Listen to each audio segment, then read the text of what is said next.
Hello and welcome to the Game Informer Show, a weekly podcast covering the video game industry. Join us every Friday for a discussion about the latest gaming news, reviews, and exclusive reveals alongside Game Informer staff and special guests from around the industry. I'm one of your hosts, Charles, and I'm kind of like the Yoshi of this podcast group because I know all the words to 3005 by Childish Gambino. I am joined today by Marcus, who's like the Mario of our group.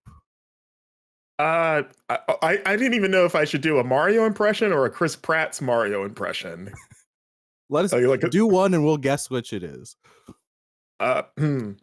It's trash. I'm pretty sure that's Chris Pratt. I'm pretty sure that's what he says in the trailer. It's a Bowser when he shows him his painting and he just craps all over it.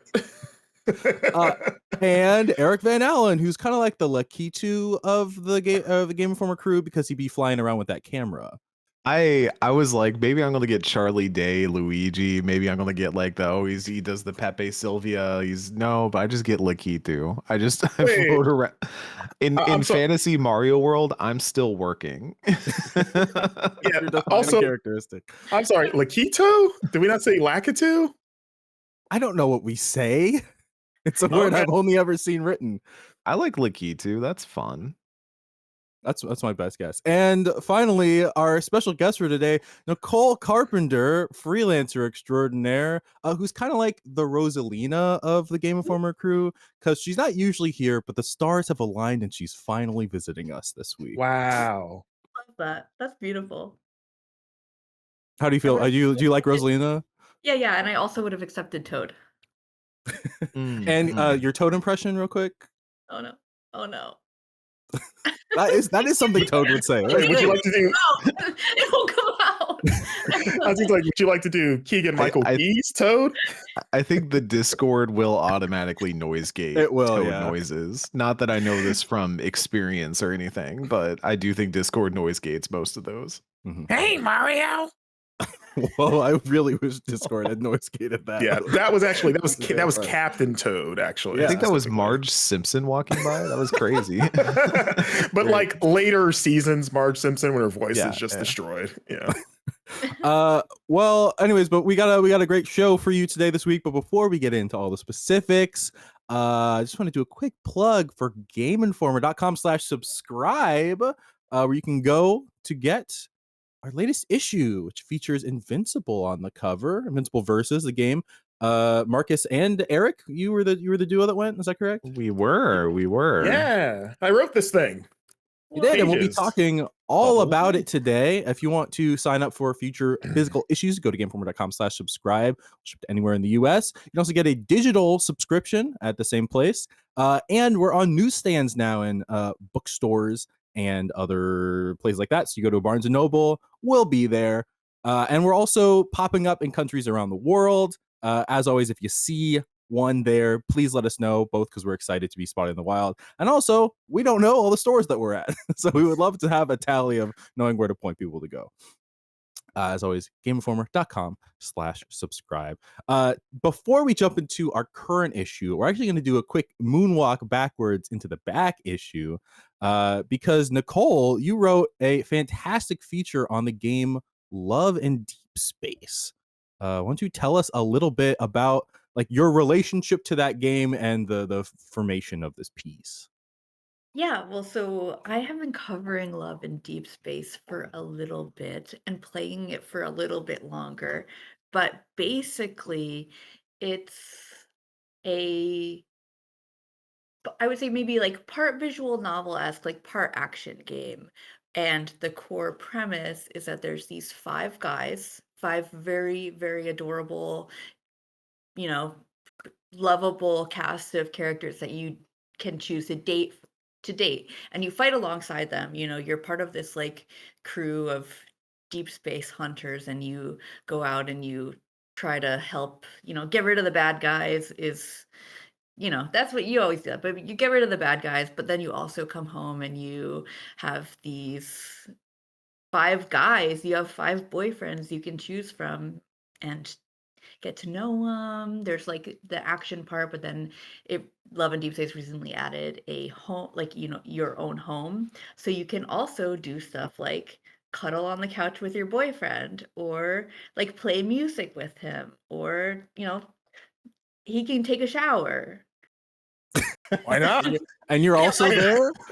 Are you Yeah, just yeah, also like yeah. present in the room, like just hanging out, like Yeah, eating popcorn, yeah, like yeah, he just comes out. So like I don't know if I believe this was from this GDC, the Love and Deepspace people did a presentation, and they showed some of the pictures of the guys, the 5 boyfriends, wearing their towels after the shower, and it kind of is like it's like a way to demonstrate how much detail attention to detail goes into these characters, because each of them, like, wears their towel in a different way, and that kind of, like, says something about the character. It's really cool, like, these developers care a lot about the game, How many and different ways can you wear a I towel? was doing I the mean, 5 same at head least. math. Yeah, Yeah, I was like, like, I can't. so I there's don't think I kind can of think like of 3. They are yeah. large all around the waist too. Like, so these aren't like they're not like like doing this, but they're all tied different ways around their waist. Huh. Yeah, Is so there at one least that's 5. not? You said it's largely, and this is not the most important part No, of the no, game, no. but It's we're No, all. this It's is all. pretty I don't know important. why I said largely, because it's all around the waist. okay. So I do wish one of them just had it like over their head, and they were like, Yeah. cool. Yeah, Yeah, one of them that's got the like little, boldest little one. sweatpants with like the towel wrapped around, like you just got done working out. Yeah. I see the vision. Yeah. So this is I've heard this described not as like necessarily an otome game. So it's not it has elements of dating sim, but you are kind of in a, not to cite the deep text, but you're in like a Tenchi Moyo situation where you are like staying at a place and there's a bunch of different dudes that are all kind of, are they vying for your character's attention, or I don't know if I would say vying for their character's attention, because like they all have their own stories, and part of this, and like there's so much to this, because not only are you like in this like active storyline, but there are also these alternate reality storylines, and Mm, so there's so much variety, like, there's so much going on that, like, it's not just this current timeline, this current reality, so, like, there's just a lot going on, and all of these characters play a role into that main story as well, and so you can play, like, you can do the romance storyline for, um it's getting I won't go into the details of the gacha, but, like, so the gacha is a big part of, like, what content you can see. So you to get some of those, like, alternate storylines, you have to, like, roll for the character stories and stuff, and, like, that's an oversimplification of it, but, like, basically, like, you can do what you wanna do, you're not, like, locked in. mhm. So I was going to ask, that's, I've played some mobile slash gotcha games before, like Honkai and Zenless Zone Zero and things like that. It it's 5 dudes and they're kind of locked in. So I was wondering, so the gotcha, you're rolling for kind of these alternate reality versions of them, or just like variations on them, but they're kind of like the baseline is these 5 dudes. Yes, the baseline Gotcha. is there's no other, like, people to date other than these 5 guys. Okay. And, like, the alternate reality stuff is, like, wild. It's wild. They have some different it's basically got, like, a theme and a story each time it happens, which I don't know how long every update or whatever. And, some of them are, like, insane. What is Like, the rate? Like, are we talking like they're cavemen in dinosaur times here, or is um it just like Like superheroes. yeah, so it basically stays in, like, the fantasy realm, but, like, in yeah, one instance, you're, like, a queen and, like, Oh, and then okay. in this other instance, the 5 guys are, like, feral, werewolfy type guys who are, like, there we locked in go. cages, and it's Yeah. so What? yeah, no, like yeah. No, they're locked in cages and literally, like, you're they're feral. Uh-huh. Yeah. Can they talk? Yeah, no, they can talk. They can Are talk, you Okay. and they locked in the talk. cage with them, or are you in charge of the cage? Ugh, I don't actually don't know if you're locked in the cage with them, but I think that they're like, "Are you scared of me?" Okay. Like that. Yep. So Okay. I was gonna lead into that because I was like the thing with this game is that obviously is very loved by people who love this kind of content Yeah, this who game is like want super popular. it Oh, is like huge. Yeah. I feel like it veers into genres that, you know, like romantasy and things like that. Like people want to see like this kind of content specifically having those encounters and stuff like that. And it has become extremely popular as y'all were saying. And that's kind of like a large part of the piece was about like the popularity of Love and Deep Space. Yeah, there's the fandom around Love and Deep Space is growing in the United States, but it's also huge overseas. And Mhm. when I say huge, I mean like almost like K-poppy sort of huge. Like the people who love these characters, and everyone has like their favorite. Um, and they sorry, the dog. You probably heard that one. You heard that one, right? No? I Barely No, it's on fine. barely. Discord. Okay, cool. Well, so they're like buying billboards to like celebrate their favorite character's birthday, or they are, Yeah. holding events to meet up with each other. Cosplayers are coming so that they can take pictures with them. Like it's huge, and these events aren't small. They're big events, like big stuff. It's big stuff. Have they given any sense of if they're gonna branch out into like wider multimedia stuff? Like you mentioned kind of cosplayers, I assume sort of performing as them. Have they Yeah. do they see themselves doing like any TV or animated or even movie stuff like with these guys? I haven't heard anything on that, but it does seem like it's a franchise that has so many different storylines that you can pull from. Like Mhm. Mhm. there, you know, there's so many here and so many different worlds that they've built within like this main world. So it seems like that is something that is doable and like would be of interest to people, but I haven't heard anything on that end. Okay.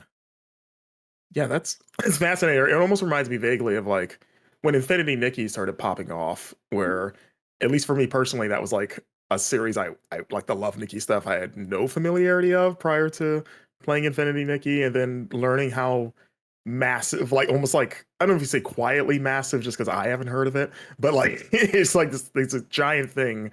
And then Infinity Nikki comes out and it's kind of like the glass ceiling, like mainstream Yeah. kind of moment for it. I don't, and it sounds like this game is, like you said, is kind of becoming more and more popular in the West in a way that maybe it hasn't before. And I assume this is the like Love and Deep Space. Like, there's no other games in this series. Is it just this game that has just been around, or? One, it's nice you brought up Infinity Nikki because it's the same team. They built this game Oh, and Oh, okay. Yeah. Enfold Games, yeah, yep, or Paper Games, Infold or paper, Games. They yeah. kind of go by both in some instances. But so Love and Deep Space largely is this game, but there is like an early one. I can't remember what it's called, but this is like this is the game. Mm. Interesting. I to that point earlier, it feels like a lot of gotcha games are starting to reach that point of not just being a gotcha game and kind of orienting towards that, but a lot of them have started to develop themselves as kind of like a lifestyle brand. I feel like Infinity Nikki and Love and Deep Space are two like really prominent examples of that. Maybe Genshin as like the third one where they obviously like gotcha has kind of been looked at. There's always some new legislation or somebody like putting scrutiny on gotcha rolls, loot boxes, etc. It feels like a lot of mobile games that have reached a certain level of popularity are now eyeing like lifestyle brand stuff the same way that like Pokemon might and things like that. And obviously this is not going to hit the same massive wide demographic that Pokemon might just by nature of some of the shower based content and all that. But it is really interesting to see these games evolve like that because I mean there was like I've seen images of people like going to conventions for this stuff and all that sort of thing. Like this is, I think, a much bigger thing than some people, obviously, someone like me would like realize at a time. And it's kind of cool to see gaming evolve in that way. To see something become a lifestyle brand in that way. Yeah, and like regarding the lifestyle brand, like this app, it is more than the Love and Deep Space game as well. Like this Mhm, app has stuff like a period tracker. mhm. So, it Oh.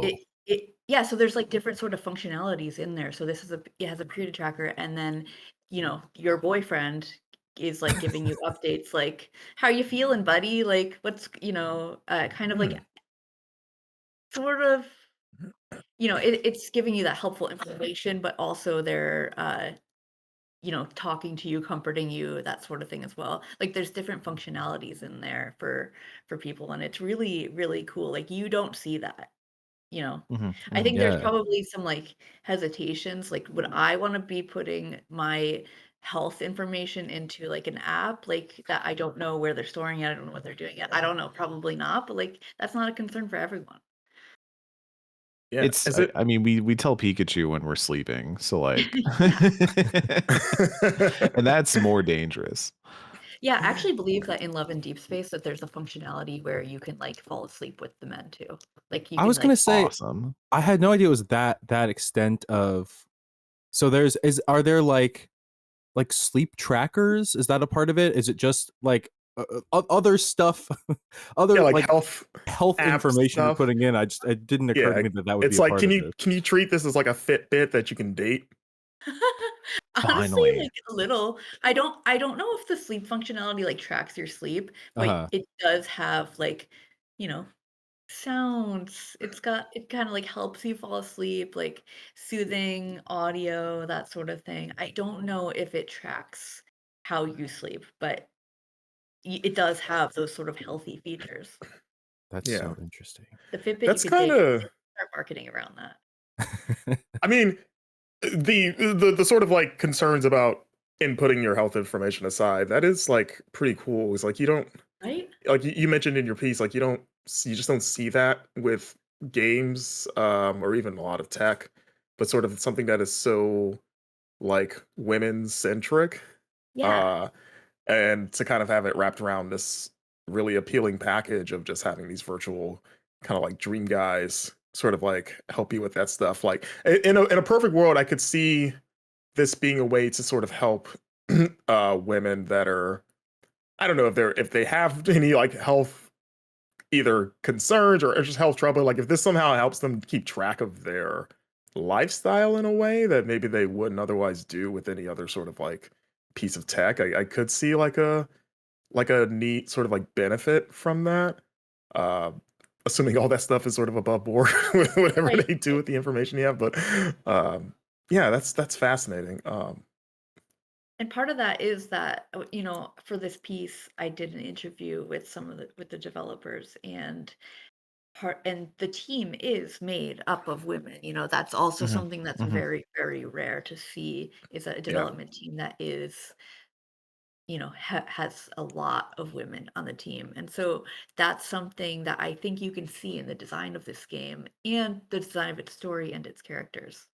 It reminded me partly of the quote from one of the developers on Resident Evil Requiem, who is saying about Hot Leon Kennedy, and that there was like so much detail paid even to like the wrinkles in his neck, and that like it's that sort of like level of detail and care going into all of these characters. yeah. We assume the good part of his neck, not the diseased part. Not the bad part of his neck. No, not the Okay. bad part. I forgot he has that little. That's part of it, isn't it? That Bold he's of you to weak and say there's a vulnerable. bad part of Leon Kennedy's You know what? neck. You're right. You're right. This is like a side note, but I did an interview with the Leon Kennedy voice actor Nick, and on the call he did like the like moaning and groaning that he does unprompted. I was like, oh my god. Unprompted. Sorry, no, Umbrella, no, like he just does that we gotta get naturally. more. I mean, What was the context? it was a little prompted. I didn't say do this for me, but I said I was asking him about how he feels that like everyone is hot for Leon Kennedy right now, and then he was like, yeah, like people like it, and then he was like, and he just offered that up. And then he Actually, decided to move like a 15-pound instrument next to him. Was like, ugh, ugh. yeah. That's No, great. exactly. And it was so good that I had to like figure out how to embed audio into this so I could just put the grunts in there in the middle Yes. of the article. Give the Wow. people what they Yeah. want. He should start doing Exactly. cameos. Just make grunts for Right? people. Oh, Happy 100%. birthday, Steve. Ugh. Happy birthday. I'm gonna move this really heavy rock now. I'm gonna chop some wood over here real quick. Wow, Want to see me Kenny's crush this shopping list. watermelon? That's crazy. Well, we got kind of off a tangent there.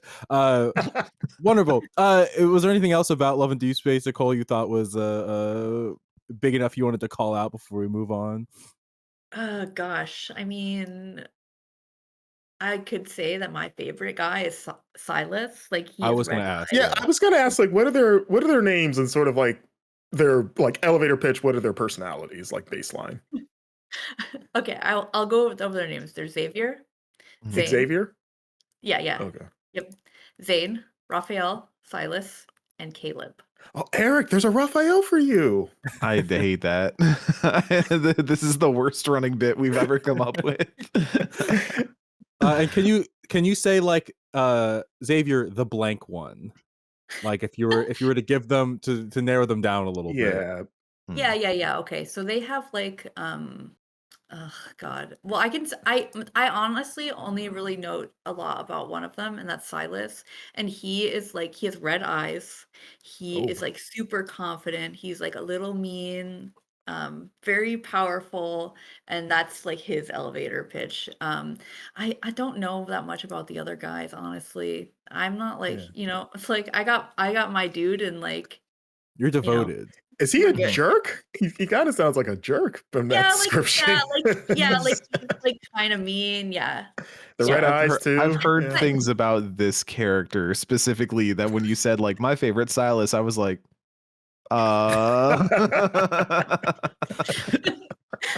But like he also has a soft side, that he Oh, has, of course. he's got a little, Yeah. he's got a soft side, but like, Yeah, he's yeah. like, you know, A little abrasive, but you gotta penetrate yeah, the layers. yeah. Is he also the one that does the one? So there was how I learned of this character in the first place was I got like an Instagram reel or something where it was a cosplayer dressed as this character who was just picking people up at cosplay conventions with one Yeah, arm. that's the thing. Because it was What? like his gimmick. Apparently, that's the character's like gimmick is he can pick you up with one arm. And so this cosplayer was like, it was a video of him training with like a sandbag doing like one arm lifts, and then him at the cosplay convention like just lifting people. Does he just And I have was like that's one awesome. strong? Does he have one Kinda, strong arm? yeah, And his other yeah. arm's just like skinny. Yeah, and I actually think that like TikTok trend went so much further too than just the Love and Deepspace fandom. Like I saw hit that me. everywhere. One arm pickup challenge. Yeah, But yeah. that's his thing. That's his thing. Sick. I'm trying to picture just him being a little bit mean is very funny to me. Trying to picture his like putting you to sleep dialogue. Ugh, you're not asleep yet. It's taking forever.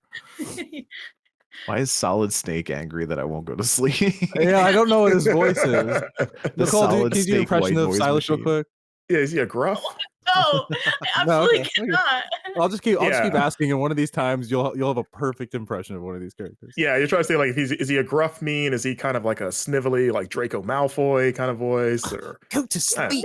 No, none of them sound like they all have great like very like handsome man voices. Like they're all Okay. very like Okay. they're all Yeah. Leon Kennedy. yeah, they're all Leon Kennedy. Okay. Sure.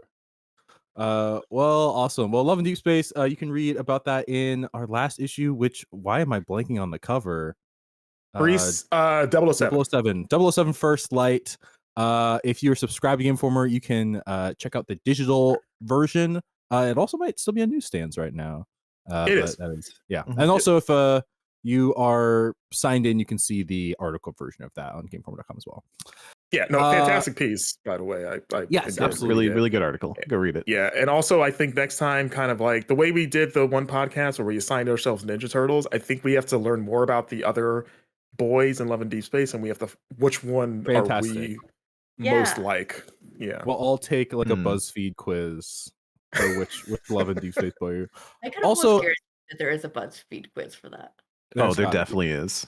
Actually, Fair. wait, Nicole, you're a BuzzFeed quiz incarnate. Can you just assign us each a boy? Oh no. I don't know I'll enough about the I'll take whoever. I do think Eric. I think Eric No. automatically has to get Raphael though. What? Because This bit is bad. we assigned Eric Raphael the Ninja Turtle, so I assume it's basically the same character. So it sounds like Silas is like the Raphael of the group because he's like the abrasive mean one. Yeah, I just pulled up Raphael's little profile page just so I can give you guys a little bit more detail. Let me take a look here. Okay, yeah. So He's gonna be a friendly, big- Oh. carefree. Not me. He's player. He's clingy. Oh, Let's see. He is. Oh yeah. Oh, here's the thing. He's like the last members of this like ancient race. whoa, that took a leap. Yeah. Sorry. He went from being friendly and clingy to last of his Ancient kind. race of boys. Was that the sentence you said? Well, it's not boys. It's not just boys, but it's like a civilization in the sea, like a sea god sort of thing. Oh, Okay. he's like Poseidon. That's kind of sick. It's like a marine dang it! I walked right into it. Yeah. You don't want to be a clingy sea god? That just sounds like I'm becoming like a Greek god. Like that sounds like I'm setting myself up for like a Percy 3-act play. Jackson. He Yeah. also likes painting. He's like sensitive, you know. I kind of like Raphael. That's Yeah, Raphael seems cool. Yeah, I'd fall asleep next to him. That's kind of my vibe. But not the Ninja Turtle. No. No, of course not. Well, we'll I also, sorry, the last thing I want to say, I really enjoyed, you kept referring to them as Five Guys, which is the burger restaurant, and every time I was thinking about the burger restaurant and all of them working there. Yeah. You just got really hungry reading your piece. I got really hungry. I was like, I can't focus. I'm thinking about cheeseburgers. All right. Next segment, we're going to talk about the new cover story, Invincible versus. This is a fighting game. Nicole, are you familiar with Invincible? Literally not even a little bit. All right. Well, Really? luckily we have two capital E experts here to explain not only why Invincible is worth your time, but why Invincible versus is a big deal. Take it away, boys. Yeah. So Invincible, for those that don't know, it started as a comic series by Robert Kirkman and Cory Walker, the artist. Robert Kirkman, also known as the creator of The Walking Dead. So these are kind of his two big babies. And, the Invincible comic has been around, started in 2003, ran until 2018. It's a superhero comic about a kind of like the very brief sort of synopsis is that it stars Mark Grayson, who is this teenage hero who is the son of this kind of like all-powerful Superman-like alien named Omni-Man, who's sort of Earth's protector. And without getting into crazy spoilers, because if you watch the Amazon Prime series, the first episode ends in a kind of wild way, but essentially Mark kind of finds himself betrayed in a certain way. But like kind of the crux of the show is just kind of a coming of age story of him developing these incredible powers and joining a superhero team of other teenage heroes and him trying to just figure out how to be a hero while also juggling a lot of like very morally gray situations. Like he's kind of learning how to be a hero. He wants to be a good person. He's very much in the sort of like, I don't want to kill people, but kind of like one of the things that makes the comic and the show so good is that he is put in these situations where his beliefs are challenged on a regular basis.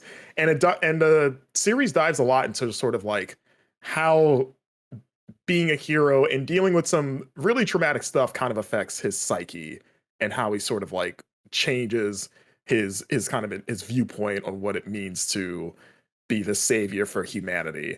It's also very much like in some ways a parody of the superhero genre, and in other ways it's like a very mature take on superheroes, especially around the time that it first came out, where it's like it's very colorful in its presentation, but the dialogue it's very grounded and realistic, like the way characters speak to each other. It's very mature, it's vulgar, and it's also incredibly hyper violent. Like characters die in the show in like Mortal Kombat-esque fashion. And oftentimes like you'll see characters that you really like get the absolute just crap kicked out of them. Like Mark himself, like the name Invincible is almost like In some ways, it's a almost like a joke. mean joke.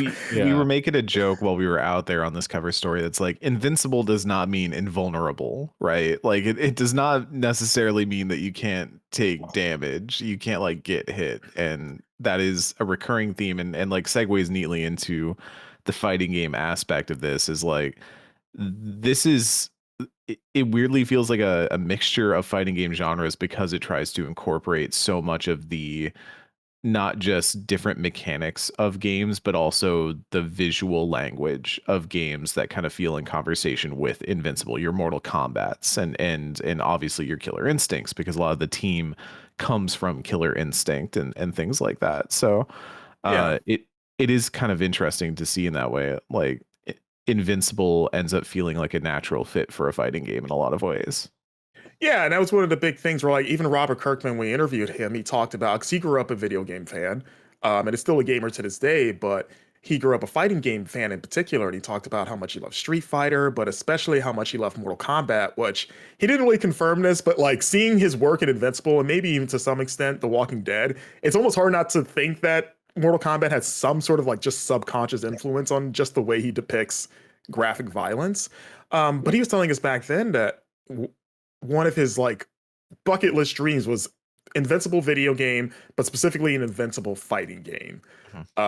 So when he started Skybound Entertainment, which is the company that he's the chairman of in the 2010s, kind of like their multimedia strategy was like, hey, we have these really promising properties. We have The Walking Dead, we have Invincible. I think these can be bigger than what they are.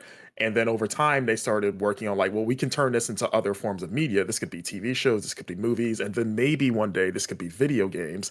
And sort of The Walking Dead kind of became the first success story for that strategy. You know, they helped launch that show. Of course, it becomes the biggest thing in the world.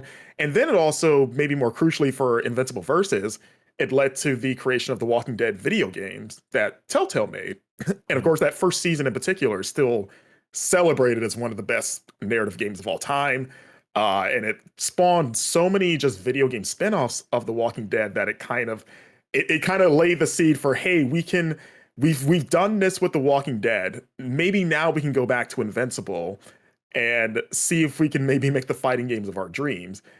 And then on the other side of the coin, you have Quarter Up, the developer of this game. As Eric mentioned, they are formed from the ashes of Double Helix, which was the team that made the 2013 Killer Instinct kind of reboot that launched with the Xbox One, which was a really good fighting game. Some might even say underappreciated, honestly, because it doesn't really get brought up very often. When you're kind of talking about the best fighting games from that era, you hear your Street Fighter, you hear your Mortal Kombat, you hear like Dragon Ball Fighters, and then Killer Instinct, maybe because it was so early, it tends to get buried a little bit. It was platform. I will pretty much tell you with a lot of certainty that the reason why it didn't get like celebrated as much in the community, it certainly had a fervent following, a really competitive player base that would show up, that would put on great tournaments, that had great action. They were consistently fun to watch. But I do think being on Xbox for so long was a thing. It was at a time when a lot of PlayStation or a lot of fighting game fans were playing things on PlayStation specifically. Most games, PlayStation was the default, and that has started to shift in the past few years. But I think that did ultimately affect it maybe not reaching the widest coverage that it could have. Sure. Because fighting game fans kind of just especially if you're a diehard, you buy the console to play where the players are, and that is what you do ultimately. And for a while, that was, I think the 360 was pretty popular for Street Fighter 4, if I remember correctly. But then with the new generation, it was all PlayStation from then on. So yeah, and it didn't help that the Xbox One just as a whole did not launch in the bad launch. Greatest state. Yeah, like people were not enthused about that console, regardless of what Killer Instinct specifically. And Street Fighter 5 was like a PlayStation exclusive for a while, like a PlayStation console exclusive for a while. I think it always was. Yeah, I don't think it ever left that platform. I don't think it ever moved it. Yeah. But yeah. So when Double Helix was bought by Amazon, a few of the key members eventually found a way to Quarter Up, which was a Skybound's. Like once they formed Skybound Games, they formed their first in-house studio, because before they were just a publisher. They published a lot of some pretty good games, like Before Your Eyes, which is one of my favorites. They published Love that. that They game. published Escape Academy, most recently Goodnight Universe last year. But then they decided for like if they wanted to do licensed games for their two babies, Walking Dead and Invincible, they wanted to bring that in-house, because something I thought was interesting, I didn't expect them to talk about, was they felt kind of burned when Telltale shut down suddenly, because that studio was like just churning out these money-making Walking Dead games. But then when they shut down out of nowhere in 2018, one thing that I think people forget was that happened in the middle of them making The Walking Dead the final season. Yeah. And it threw that entire game into like disarray of, because I think they had put out maybe 1 or 2 episodes before everything fell apart. So it's like, is this game gonna be finished? And that kind of sort of like scared them into being like, you know what? Maybe for our stuff, we need to keep this kind of close to home. So sort of when the idea of doing anything with Invincible came up, they were like, well, we don't want to we know we want to make a fighting game. We don't want to just give this to any studio or just set up any studio. We want actual fighting game experts to make this. So they formed Quarter Up. They brought in several of the leads that were at Double Helix, who turns out they wanted to make this game too, because a lot of them are Invincible fans just in general. So it's kind of just this perfect marriage. And so they've been working on this since, I think they said 2023 was when they really started production on this game. And the pitch is, 3v3 tag fighter, very much in the vein of a Marvel versus Capcom, or like name an Arc System tag fighter, whether it's Dragon Ball Fighters or whatnot, with the Invincible license. And while we were over there, Eric and I got to fly out to Skybound. We got to play probably like a combined 90 minutes of the game. And I think Eric and I, you and I we both enjoy fighting games quite a bit. And I think we were both impressed with how much fun this game is. And again, on one hand, it shouldn't be that surprising because of the expertise involved. But I think also, I don't know, maybe sometimes there's still that lingering when you take a license game and apply it something, you just wonder, like, is this going to be as good as if it was an original project? But I will say, it's like, again, it's a fighting game fan, and as someone that I really love Invincible, like, I'm excited for season 4 to start next week.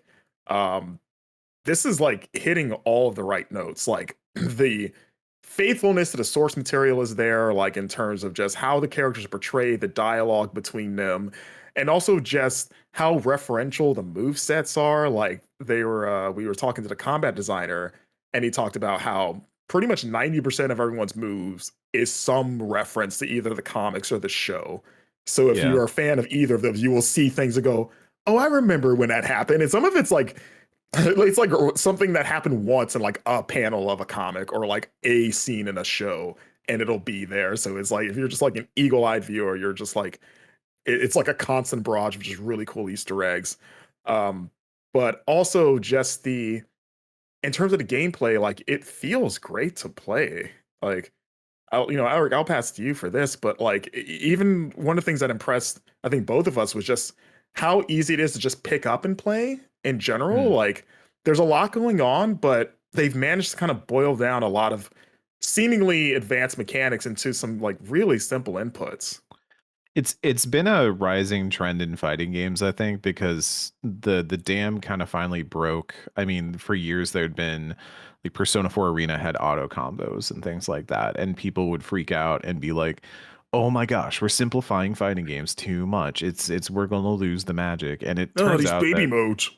yeah, it turns out that you don't need to freak out. Sure, like a player can make the Evo top 8 playing modern controls on Chun-Li, but like ultimately that has not changed the strategy of the game, and a lot of people playing modern controls got washed in pools that year. So like, it's fine. And I think when it comes to Invincible Versus, it definitely has that sort of universal approach to the language of the fighting. Of, we have universal launchers, so if an input does something on one character, it will do it on all those characters. So if you want to launch somebody in the air, it's down heavy, and that and then you hold heavy to follow into the air, and then you can do an auto combo in the air if you want, or you can do your own combo and you can try to link that together. Obviously, you might drop it if you do it that way, but you could potentially get more damage if you find interesting links and things like that. I think in that way, taking inspiration from Marvel versus Capcom was maybe one of the smarter things they could have done, because when I think about fighting games as a whole, games like Tekken or Street Fighter are very tense. They're very one-on-one. It's one combatant and you're playing this very tense back and forth. But Marvel versus Capcom has always been the hype machine. It's been the thing that is, there's so much stuff on the screen and there's crazy moves and really long combos. It's where you get lightning loops. It's where you get Storm putting constant barrages on the field. It's where you get Sentinel just like oppressive offense, or Magneto doing crazy stuff, Doom dive kicks. Like, Marvel is the hype machine in the fighting game scene. And I think a lot of, obviously, the people at Quarter Up play fighting games and they watch fighting games, and a lot of them were citing like Marvel is hype. This style of game, the 3-on-3 tag fighter, allows you to make characters more disposable and more powerful. So now you get to have these moments of, it's okay if one character can get blown up because you have two more in reserve. So you didn't like just end the round in an unsatisfying way. And so the way that translates into Invincible Versus is that fits the tone of the show, where violence is rampant, it's sudden, it's aggressive. People like I'll be playing as Cecil, and then maybe Monster Girl tags in, thwacks me around like Hulk did to Loki in that one Marvel movie, and then that's it. It's done, and Cecil's toast, and I got to bring in, you know, Mark and Adam Eve to fight this out. And that's cool. It works, and that means that those characters can be really powerful and express that power, and also express that violence from the show.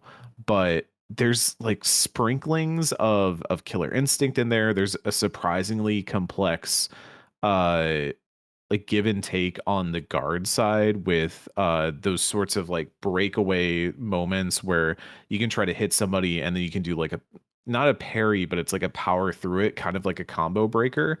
And you can also feint into those, so you can fake a combo breaker to bait an enemy out and then get them back with it. And there's a surprising amount, I think, especially for a tag fighter, of a focus on those very one-on-one mechanics that I think really does work, and mixes in some really interesting flavor that you wouldn't get if this kind of just felt like they did Dragon Ball Fighters, right?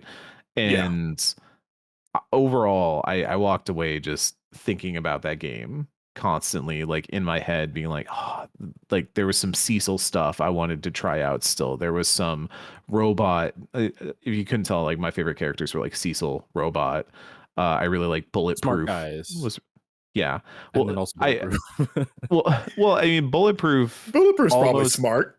He had some like Rekka stuff going on that was really fun. I want to get too deep into like fighting game terminology and anything like that, but he had some cool kind of flowcharty combat that made it seem like you could kind of condition your opponents to get used to one string of combos and then flip it on them when you think they've figured out the flowchart. And I love stuff like that, where you literally just play mind games with your opponent. They're used to like right, left, and now you go right, left, and stuff like that. It hits so good. So yeah, if they have me on the plane home thinking about that, they've stumbled on something. They figured something out. I think the other thing too is that the characters feel distinct from each other, but they also, you know, they feel true to what the characters are. And maybe in terms of just making them feel individual, I think I was most impressed with how they made all the Viltrumites feel. Yes, Nicole, in Invincible, the Viltrumites they're basically Kryptonians if they were evil. Like, imagine if all Kryptonians in DC were evil. So they all have just Superman like abilities, and they're like the most powerful threat in the Invincible universe. So there's four of them represented in a game between Omni-Man, Thula, Anissa, and Lucan, and I guess technically Invincible himself. So it was like, I was wondering how to make them all feel different, because it's like, oh, in the show, since they all have the same abilities of just they can fly and they can punch really hard, how do you make that distinct? But they found a way to sort of like tap into like, again, going back, looking at the source material and finding moments with those characters and saying, oh, Thula, what's cool about her is that she has a long braid with a blade at the end, and she uses that, she incorporates that into her fighting style. Let's just really lean on that. And she actually became one of my favorite characters because of just like, she has like good zoning because she can use the blade to like, kind of like a scorpion, like throw it at you and yank people towards you. She can like slice you up really fast with it. Like there's some like really sick combo stuff you can do with that braid. There was a lot of like visual language was reminding me both of like Go Tanks from Dragon Ball Fighters, but also Rashid from Street Fighter 5, like the sort of whirlwind tornado hits and things like that. But then also, yeah, throwing out the dagger, like dagger of hair, almost had like a little bit of Milia from Guilty Gear in there as well. Like there's some really cool just little bits where I don't think it was intentional to say like, hey, this is what, you know, we're just going to take these characters and smash them all together. It was more like this style seems appropriate for this character, and we're going to really lean into some concepts that will make that character sing. I think my favorite one that they were telling us about was that Thula has kind of a dead angle attack where you can hit at just the right angle with the air spike to really like do some damage and open up like long combo strings if you can get that right angle when you're throwing that hair spike out. And it makes for a really interesting cast. I think we talked a lot about the Viltrumites and stuff, but even just some of the normal quote unquote characters like your Marks and your Omni-Mans and stuff like that do end up feeling widely different because of the way that they adapt those characters and specifically how they fight. Lucan, he was the Zangief, right? Like he was. Yeah, I was gonna say he's pretty much very grapply. I wanted to make him work so bad because there's something so hype about a grappler in a fighting game. Like you watch somebody go off as like King or Zangief on somebody, and it's hard to even be mad. It feels bad to be the person getting destroyed by a Zangief, but watching someone get destroyed by a Zangief, you're like, do it again. Do it again. Boom. Yeah. It's just Kylo Ren in that one meme. I understand wrestling fans in that moment, truly. I'm like, I get it now. I get it. Yeah. Yeah. But yeah, it's Marcus, sorry, real quick. Kylo Ren in that one meme. Is this is it the more? Are you talking about the more? Yeah, I'm talking about the more. Which one were you? Were you thinking of him without his shirt off?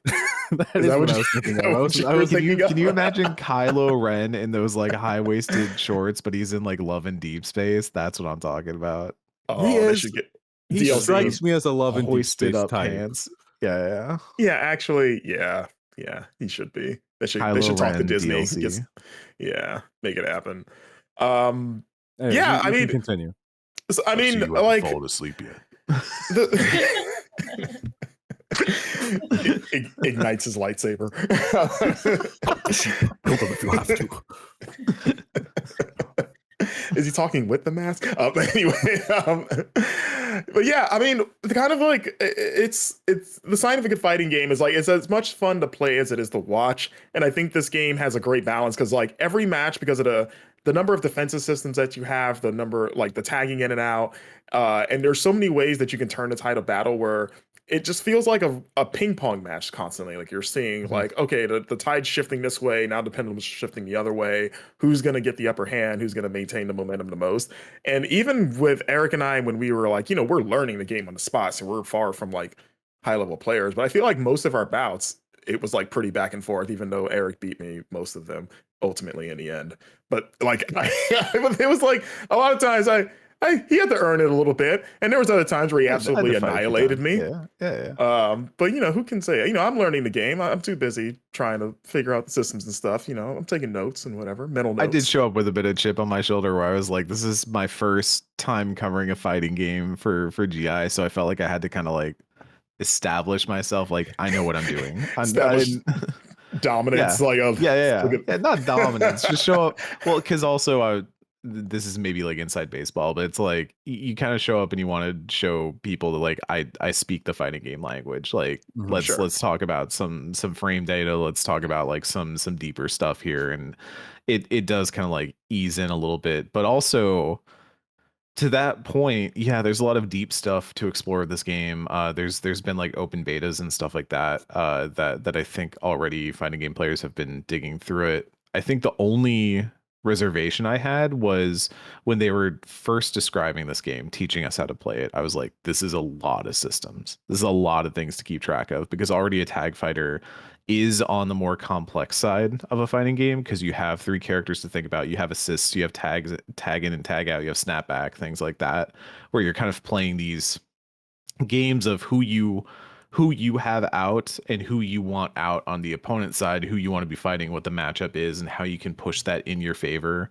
and adding in a lot of kind of guard breaking, combo breaking type stuff where you're playing these sorts of intense footsie games can get a little complex and can overwhelm a player at first blush. And I think for maybe the first, I was looking back at our B-roll, and you could tell in the first few matches we were trying to find our footing.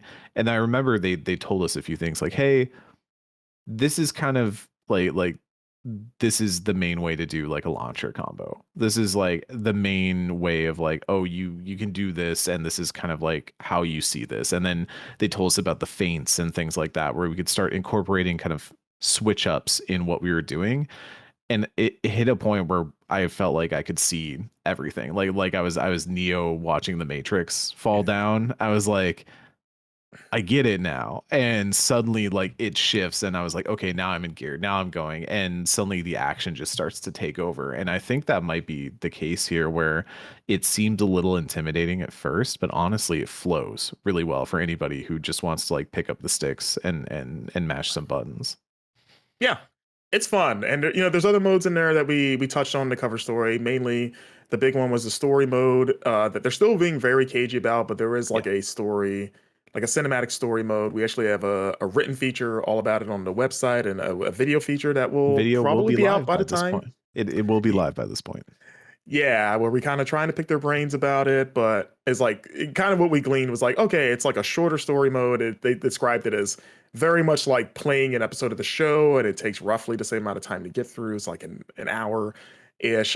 Still no real idea of what the plot is, unfortunately. We didn't get to see the story mode, so we were just kind of like grilling Mike Rogers, the narrative director.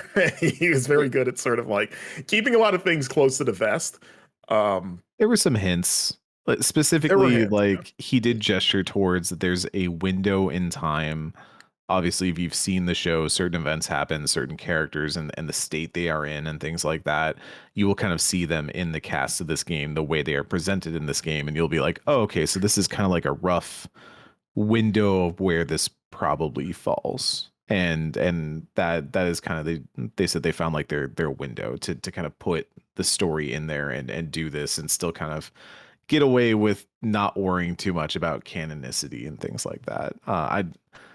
I would mostly say that this, their big driver was they wanted it to feel like an episode of the show, right? And so that's kind of the takeaway. I don't know how that ends up incorporating so many different characters, especially on the Viltrumite side, but I am like really curious about it now.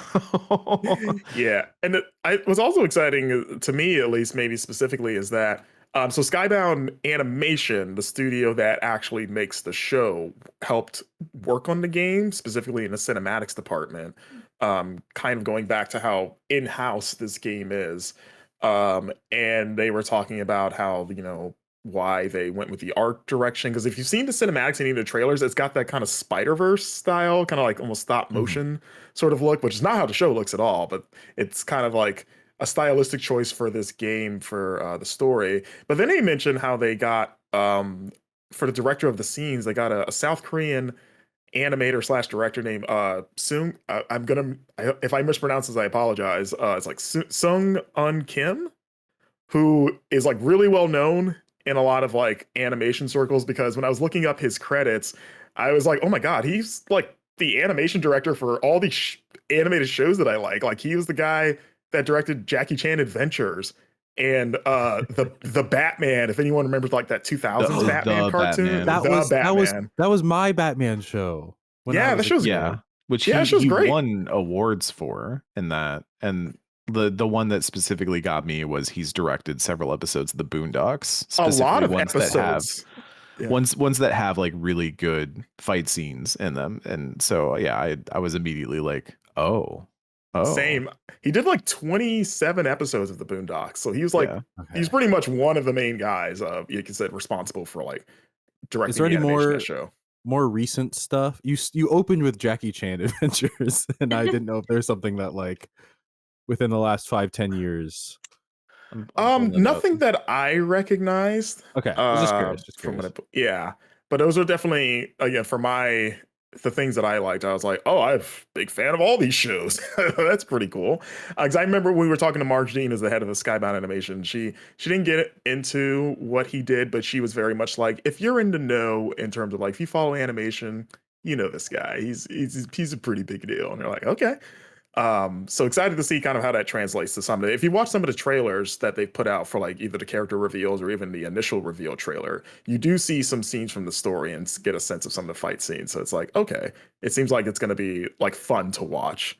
But yeah, it was a good trip. Like, if you check out the full cover story in the magazine, we talk about, we go into greater depth about the fighting systems, about the game's development history, Quarter Up's sort of like hopes and dreams for the competitive scene, like Evo, and even talk about Omni-Man's appearance in Mortal Kombat 1 and how that kind of helped, like what NetherRealm did for that character, because that's technically that character's first time in a fighting game.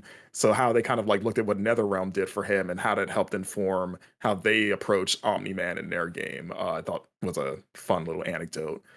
But yeah, we mentioned the issue is live now for digital subscribers. The print version will be coming in the mail at the end of the month, as well as hitting newsstands. If you've seen the magazine, we did a really cool, I don't think we've ever done this specifically for Game Informer. Yeah. Like we've had alternate covers before, but I don't think we've ever had dual art on a cover. So if you see here, depending on which version you get, so we're holding up the subscriber version. So if you're a subscriber, this is the one you get in the mail, where the front cover is illustrated by Corey Walker, who is the co-creator of Invincible and sort of the artist that designed all the characters. So he created this original piece for the cover. And then on the back side is the same image, but it's rendered in the Quarter Up style. So this was designed by Quarter Up's art director, Dan Eder. So it's a little closer to the in-game style. But if you go to stores and buy the like newsstand version, the order is flipped. So the Quarter Up version is front, Corey Walker's is on the back. And the front will have kind of your more magazine styling on it. If I remember correctly, it'll have some of like the here's what's in this issue, and it'll look kind of what you expect like a traditional Game Informer to look like. Whereas the subscriber one is like a showcase piece, which is pretty cool. Yeah, I definitely want to buy both of them because they're both cool. But yeah, if you want to, and we would love it if you did too. If you subscribe to Game Informer and then also went out to your bookstore and bought the other one, that would be a great way to. If you want to just go to your bookstore and start buying Game Informers, we would love that. That'd be sick. Yeah, you'd be maybe the coolest person in your friend group. We just need a few whales that'll just go out to Barnes and Nobles and just hoard them. I love Nicole, I was going to ask, of the two covers, of the rendered game style and the comic style, which of the two do you prefer? Well, so I the think comic I style like. and the game I style. think I like the stylized, like the comic book style. Yeah. Yeah, I think they're both very lovely, and I do love that you have both, that they're the exact same image essentially on both sides. But I like the comic style. I like really stylized sort of art. I think I do like a fun note for those of you at home is if you look on the front, it's obviously very stylized. I love just something about this look always looks good. But if you flip around, Elemental in the back actually has a lot more like elements and like action going on around her and stuff like that, and it looks pretty sick. So and I believe on the newsstand version, the Elemental's fire is overlapping on the Game Informer logo, which is cool. It's like a little bit of if you can tell, we had a lot of fun with the design of this one. Yeah, because even in the subscriber version, I know Kyle Hilliard was a big fan of this. Omni-Man's cape is over the Game Informer logo, which we're sort of like a inside baseball thing. Whenever we look at cover art for issues, like we're usually try not to keep the logo obscure, but there are times where artistically there's some like cool thing, like when people either have ideas for how to touch the logo or cover it up in some way, we do tend to like that, but we always have to consider like, well, people know what it is, but in the cases where we do sort of green light it, it usually winds up pretty cool. And this is one we were like, oh yeah, I think we have to keep it like that. Like I love that, you guys know what you're getting, and you can call it Cape Informer too if you want. Yeah. Or just Ormer. Yeah, Ormer. The hot new issue of Omer. Well, awesome. Well, that was our cover story. Again, you can subscribe now and read that digitally. Otherwise, it should be on newsstands and in mailboxes soon. Right now, we're going to take a quick break, and then we're going to come back and discuss more of Nicole's legendary reporting about a certain game company that starts with Nintendo. We'll be right back. And we're back. We're going to talk about Nicole's latest piece. I know it's a big cliffhanger. We're talking about Nintendo. And so recently you wrote on Aftermath. It's a great independent game site. They are suing the U.S. government. What the heck? That's us, kind of. Hey, it's real quick. Crucially, not me. Very different. Charles, you're not the U.S. government? No, I mean, I guess I'm kind of like, depending on who you ask, I'm kind of their boss, I guess. Like I tell them what I don't want them to do. Like collectively, me and the other people, people. That's true. Technically. Anyways, Nicole, tell us about this story. Yeah, well, so Nintendo is one of like maybe 2,000 or so companies that are suing the US government to get refunds on the money that they spent on tariffs. The tariffs that were implemented last year. Yeah, it was last year, right? It was last Yeah. year. At this point. Yeah. I'm like, I've lost all track of time. I'm like, yeah, time It has was about a year- dilated. Yeah. It was like a year It's a ago year now. ago. Yeah, like a Yeah. full Yeah. year ago. No, it's Um, only a year ago. I know. It's both like wild that it's a year ago, but also it's only a year ago. Anyways, so basically the Supreme Court ruled that those tariffs were, you can't do that. And so all these companies are trying to get a refund now. Nintendo is one of those companies. The lawsuit is pretty basic. They don't say how much they spent on tariffs, but they are basically being like, but we deserve a refund, as do any of these other companies.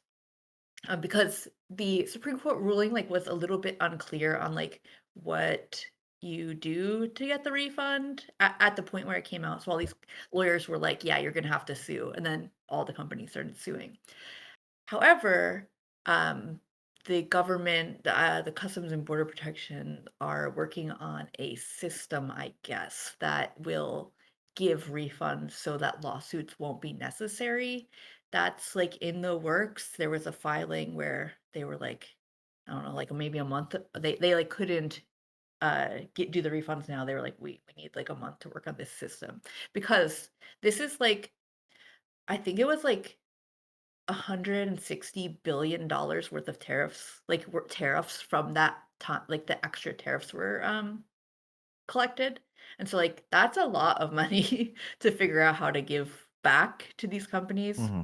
But the system is good because smaller companies that were impacted by that, which is every small company, some of them they don't have a lawyer on hand like Nintendo or Costco or FedEx. And some of them just went out of business because of yeah, that. right. Yeah. So they especially don't have so many went out of business. Yeah, so it's very up in the air on how the process is going to go, whether this lawsuit will even move forward, because if there's a system, there's no point for that lawsuit. But I think one of the other things that people are talking about in regards to this with Nintendo and other companies is, well, what are they going to do with the refund? What are these companies going to do with the refund? And largely, they're probably just going to keep it. Because I think FedEx came out and said publicly, we are going to pass this back to consumers somehow. I don't know. I don't know if they've elaborated since they announced it. I would imagine, not knowing how this works, it'd be almost like a class action payout kind Right. of a thing of like, we have your data, we know how much you paid and what the difference would be from the tariff, so we're just going to send you that amount in like a little check or something. But yeah, I don't know. I don't Can you see know. Nintendo doing I that? Like mean, I've been thinking about Not, that, and I just not can't see Yeah, especially. what do we all get like an eShop credit for it. everyone We gets all get NSO for a year. Yeah. we all everyone gets a get free copy of Welcome Tour on the Switch too. everyone gets a Super Mario Galaxy movie ticket. That'd be good. That'd be crazy if it's like Little Domino, like tariffs are implemented in the US and Big Domino, like Welcome Tour costs $10 now. But I obviously this is like the tariffs were hitting right around the time that Switch 2 was launching. And that was the hugest story for a long time, was like, this is a major video game launch. There was a lot of speculation at the time, like what is Nintendo going to move the launch? Are they going to suddenly increase the price? Like what are they going to do? And I think it makes sense that this company is now being like, hey, we had to launch under this, and now you're saying like it shouldn't have been this way. Yes, we would like that. And also like it's money on the table. Like they're gonna pursue it. So um as you noted, this is a lot of companies are doing this right now. This is not like an individual. I think because we're in a games bubble, we sometimes go like, oh, Nintendo suing the US government. A lot of companies are suing the US government right now because they're all trying to get their money back from that situation. But I do think with Nintendo, there is, especially when they get involved in the legal realm, an era of like, this is notable because Nintendo doesn't usually walk into legal situations that they don't feel very confident in. And Nintendo's the only of the console makers that has declared like Sony and Microsoft have not either, even though they also raised their console prices for the same reasons. I don't think they ever explicitly said, man, those tariffs, but they pretty much said without saying in those messages, like, the current economic environment, we got to jack this Xbox up a second time. I've been looking and keeping an eye on it, and I haven't seen any other game companies specifically. There were some tabletop companies that sued the government early on for different reasons, not for refunds. But I haven't seen any other like game companies that filed lawsuits recently against the US government. Well, Nintendo set the trend with $80 games, so they'll set the trend with suing the government. Wow, yeah. What a I was gonna say also, yeah, the Eric kind of mentioned it, but the idea of Nintendo getting involved and everyone being like, uh-oh, they don't mess around. But it's kind of a lot of companies getting involved. Do you think does it feel significant, like Nintendo being the one that's doing it? Does it feel like a Nintendo thing to you, or do you think it's just like a they're just the ones that would jump on the opportunity to get the money back? I think that the lawsuit part is like a big company thing, and that like Uh-huh. I wouldn't be surprised if we saw. I wouldn't be surprised if like Microsoft and Sony were like considering this as well. Now that the refund system is in the works, like maybe if that's not necessary, maybe like lawsuits are not necessary. So I think that maybe that's perhaps why we haven't seen any other game, like big game companies doing this. But I do think it's significant because like this is Nintendo and it is such an iconic brand. And you think of like Costco or FedEx and like, yes, those are part of our everyday lives. But Nintendo is part of our everyday lives, like as or a lot of people's everyday lives as like something that's like fun, you know, fun, exciting, bright, colorful, happy, and it does feel significant to see them suing the US government. And because one of the things I've been, monitoring like the response to this online, and the thing that every person who responded to this story in the comments or on social media are like, this is the first time I've ever been on Nintendo's side on a lawsuit before because Mhm. Nintendo is a litigious company. Yeah, They they're famously ruthless in the courtroom. yes, Yeah. Yes. Yeah. but they sue small. They sue individuals for IP reasons. So to see this big lawsuit is significant. And it is significant to see people saying like, I'm on Nintendo's side. Yeah, it was also right around. I think it was also last week where the Pokemon company, I want to say, put out a statement being like, "Hey, we don't agree with these memes that are The being made by the Pokopia White meme. House." Yeah, Yeah. So I do think there is like a I can't imagine those things were coordinated, but No. it does create a appearance of like Nintendo's not happy with the US government right now, and as is often the case, other people are not, and they're like, "Yay, Nintendo, thanks for sticking up to me or for me." Yeah. Yeah, the I would White like House is gonna. Oh, sorry, you go. I was gonna say they're gonna be in Nintendo jail for some. They're not gonna be getting Zelda code anytime Oh, They soon. won't. no. Yeah, Yeah, yeah. they're not gonna get invited to any events. Yeah, Nah, nah. yeah. God. Yeah. Well, yeah, that wild story. I'm glad you're here to help us fill us in, and also it's a story that like you get a different thing from reading the headline than you do from reading the actual story, as is Right. often the case. But it's always nice to have someone come on and explain for people that had just seen something like that. Yeah, when I saw it come through, like I monitor like the legal systems where lawsuits are uploaded, and when I saw that, I was like, "What?" Yeah, It's like a really important piece of like investigative reporting and all that, which is kind of like why I was excited to have you on the show in the first place, because I think a lot of games reporting, sometimes we think of just leaks. We think of like, oh, it's just you got somebody on the inside to give you the scoop of it, like GTA 6 is set on Mars or whatever. Like it's there's a lot of video game reporting that happens in the trenches of just there's filings, there's lawsuits, there's quarterly reports, and you have to learn how to read the numbers and understand like sort of the moves that are happening within those and breaking them down for people. And I think it's really interesting because people see that and they're like, oh, really?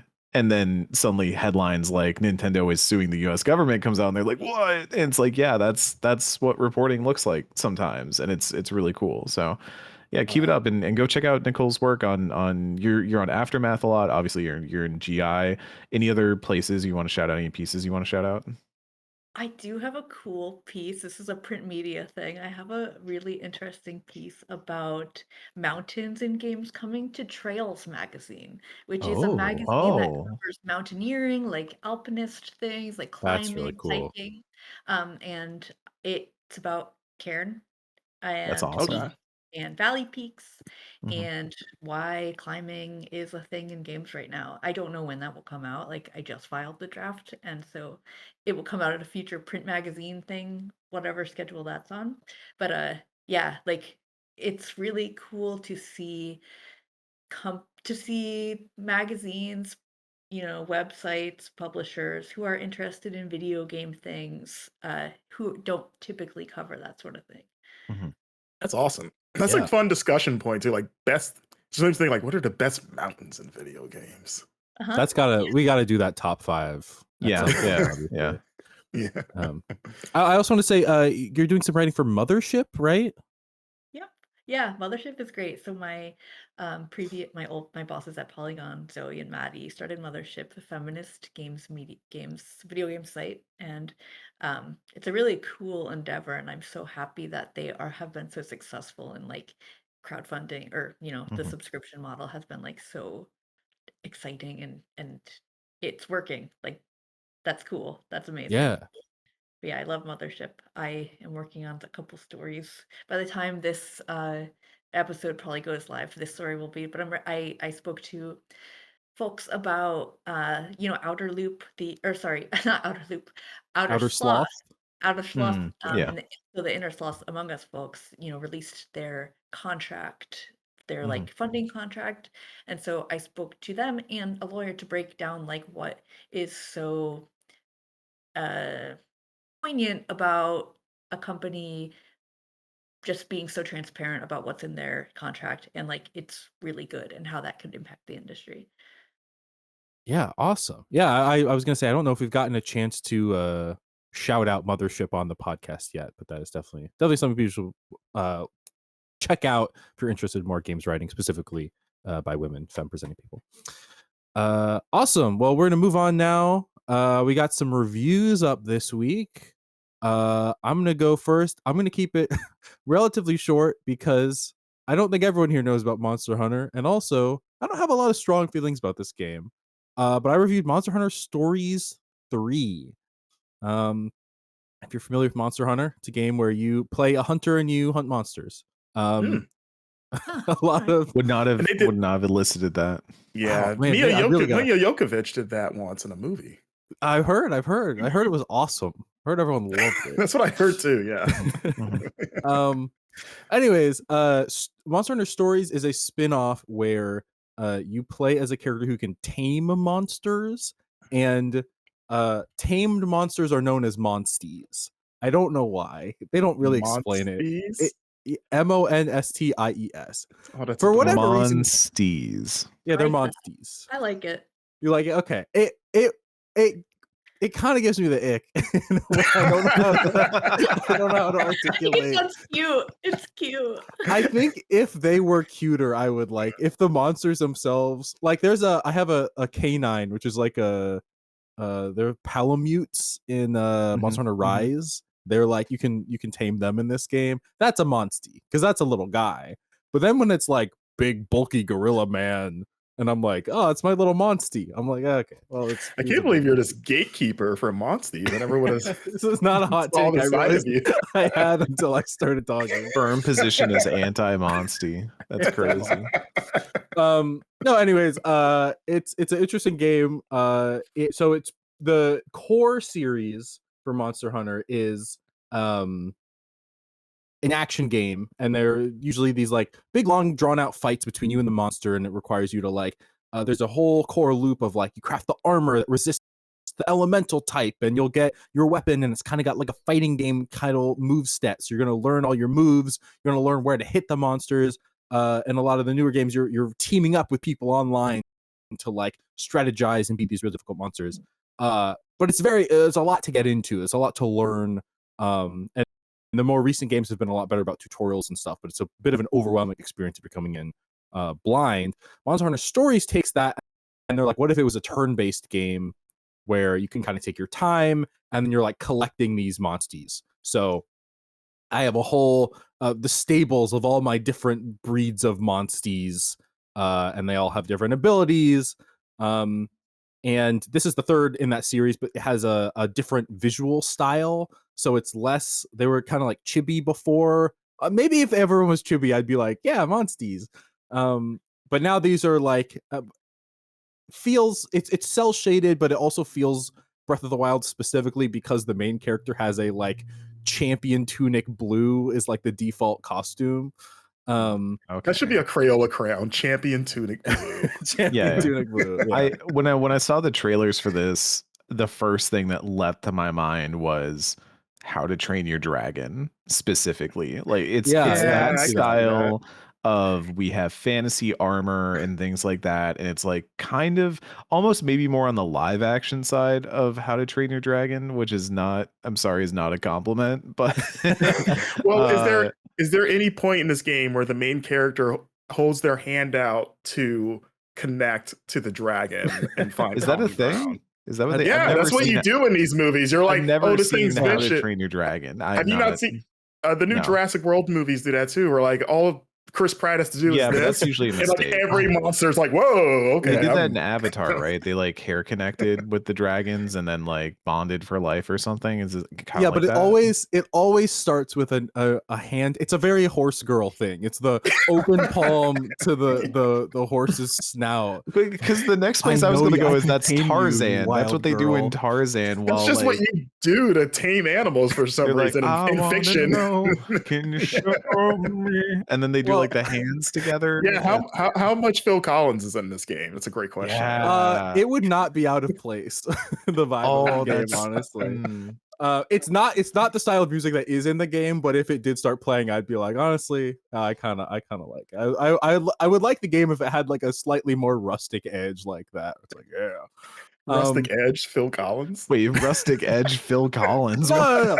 A slight. It would give the game a more rustic edge. It would feel a little more like, never mind. We're Monster Hunter Stories 3. We're getting so off track. Little Domino, let's talk about Monster Hunter Stories. Big Domino, we're slandering Phil Collins. The This game has a more adult kind of look to it. I wouldn't say adult, it's just a little more mature. You're playing as like clearly older characters.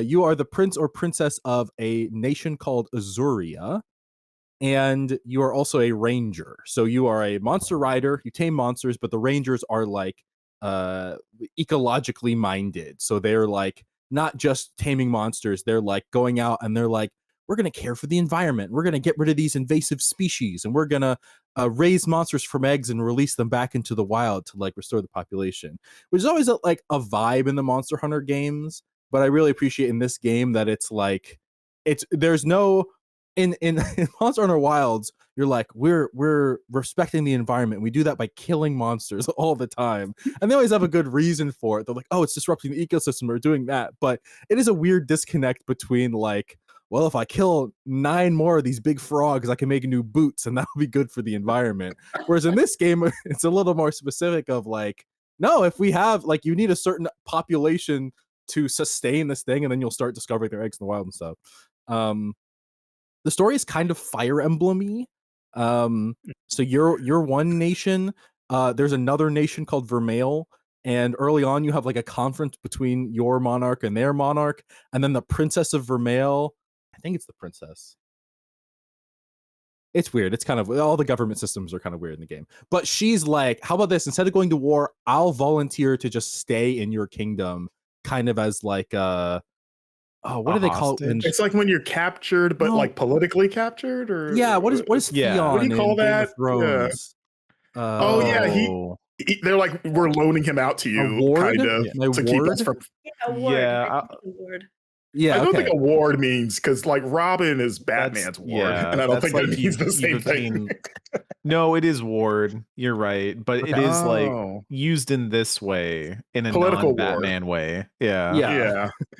It is like they have adopted, or like traditionally you would marry into the family, so that way there was like a tie there. It's like, hey, don't lay siege to this castle. Your kid's inside, and just like in DC Comics, it was keep the Graysons and the Waynes from fighting. Right, exactly. That old, but all of those Graysons, the big Grayson family. sorry. Famously orphaned Dick Grayson. He has no family. That's why it's very funny. It's not like the Waynes are doing much better. Like, good guys. Okay, sorry. I need to actually establish more facts about this game. Nobody knows what it is.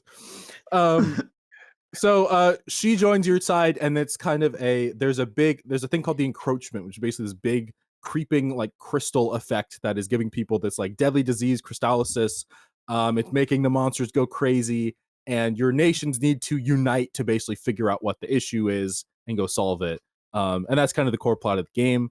My general vibe on the game is that like it does everything totally fine. I think the story is engaging enough that I wasn't like bored by it, but I wouldn't say there was enough like big plot twists that I was like, whoa, this is a groundbreaking story. The combat I enjoyed. It's you and one of your monsties. You fight side by side. You fight monsters, monstie versus monsters. And there's elemental advantages. Your weapons, you'll hit different parts of the monster's body to do stuff. And then there's also, it has like a kind of type circle thing. So there's technical attacks, speed attacks, and power attacks. And the only reason I could keep track of them is because they're color coded like fire, water, and grass in Pokemon. Perfect. So if someone's going to attack you with a power attack, that's red. So you have to use the blue attack, and you'll do a head-to-head, and then you'll win. And I'm very glad they're color coded like that, because I would have never remembered if it wasn't fire, water, grass. I wonder if that was intentional in a way, that they were like, well, we should probably color code these so that way people just have immediate recognition. Right. Yeah. It is kind of a fun little game. I don't think it was groundbreaking. I saw someone refer to this as like an early game of the year contender. I just don't I don't think it left enough of an impression on me to feel that strongly about it. But it took me like 60 hours to get through, and there was plenty of side content I didn't do. So if you're wanting like a big RPG, I think if you're a Monster Hunter fan and you're specifically like excited to see like, your Rathalos again, or there's some monsters in this game that I recognize from Monster Hunter Wilds that I think are new to that game that are now in this game, and that's fun. So there's your new monsters in this new style. But yeah, I don't think it's like a must play by any means. But I didn't have a terrible time with it, and that's my verdict. So you said that this was an adult game. Can you shower with any of the characters? Is anyone wearing a towel in a unique way? In the Rathalos, like maybe shower. up to 5 different ways they can wear their towels. Yeah. So no. Well, you can kind of change your allies' clothes a little bit, but I think it's because they gave me like the deluxe version when I got like my review code. I will say it's not the men aren't the ones that seem like they're only wearing towels. If you want to see skin, it's definitely more in the alternate female characters' skins.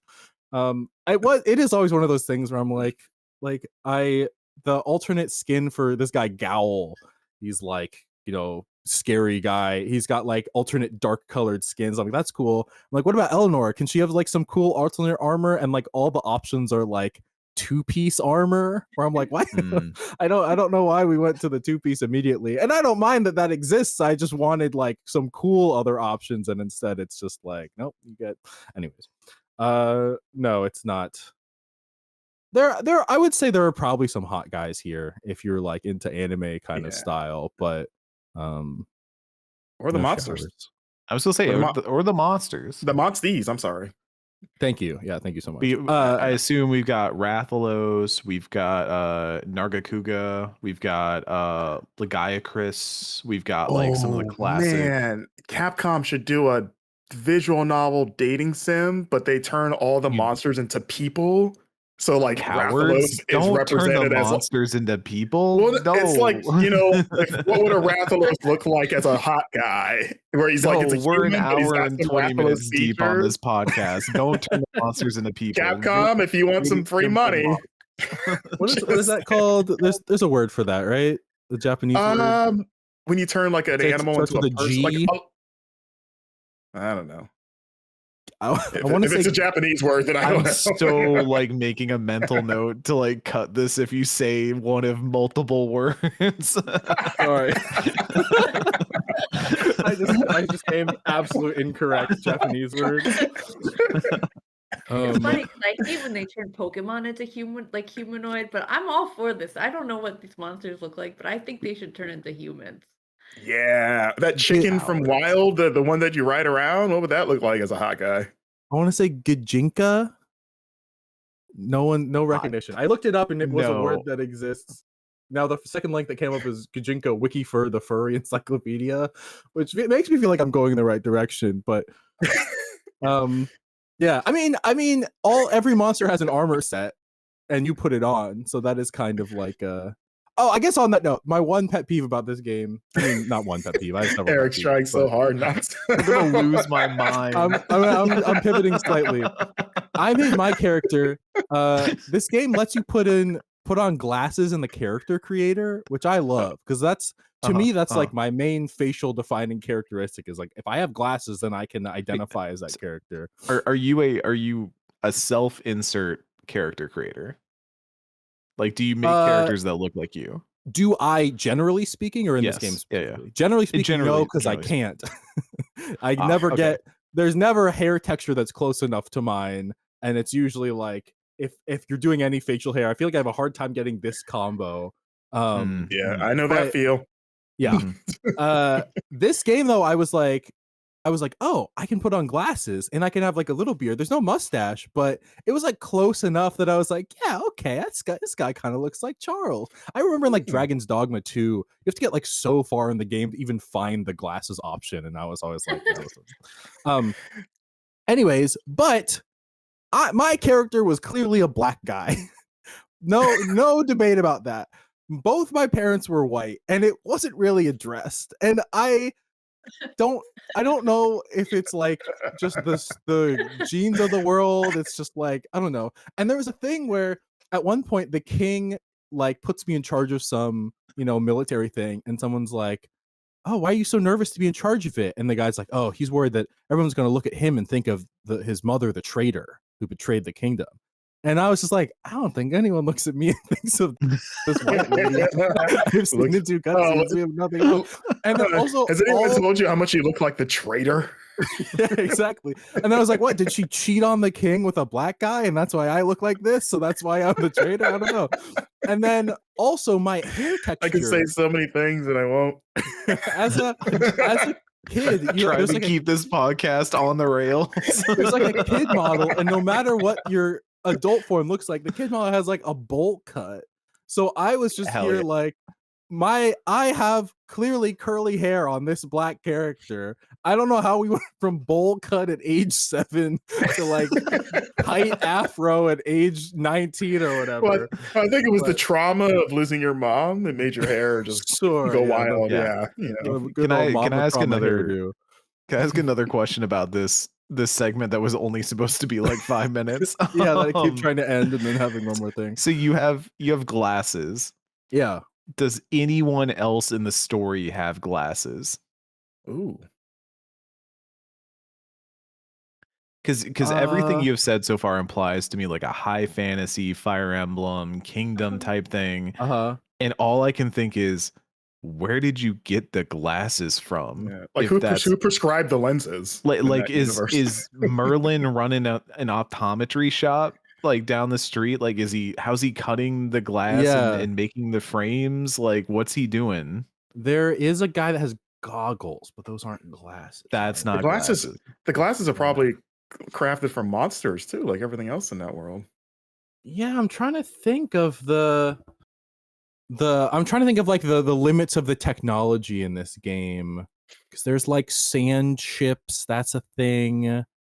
So they have machinery, they have the ability to they mass produce, or there are they able to do that? lookout points, so there is like binoculars, so they do have some kind of like lens making stuff in that sense. But yeah, I don't think there's any other when were the first glasses made? Hold on. Monsters you didn't working in the glasses factory. Exactly. There you go. We need a sand monster and a heat monster. Okay, you know what? Turns out like the first glasses were made in like Italy in like the 13th century or something. So we're probably fine in terms of technological dissonance. Maybe as a prince, I'm the only person that could afford.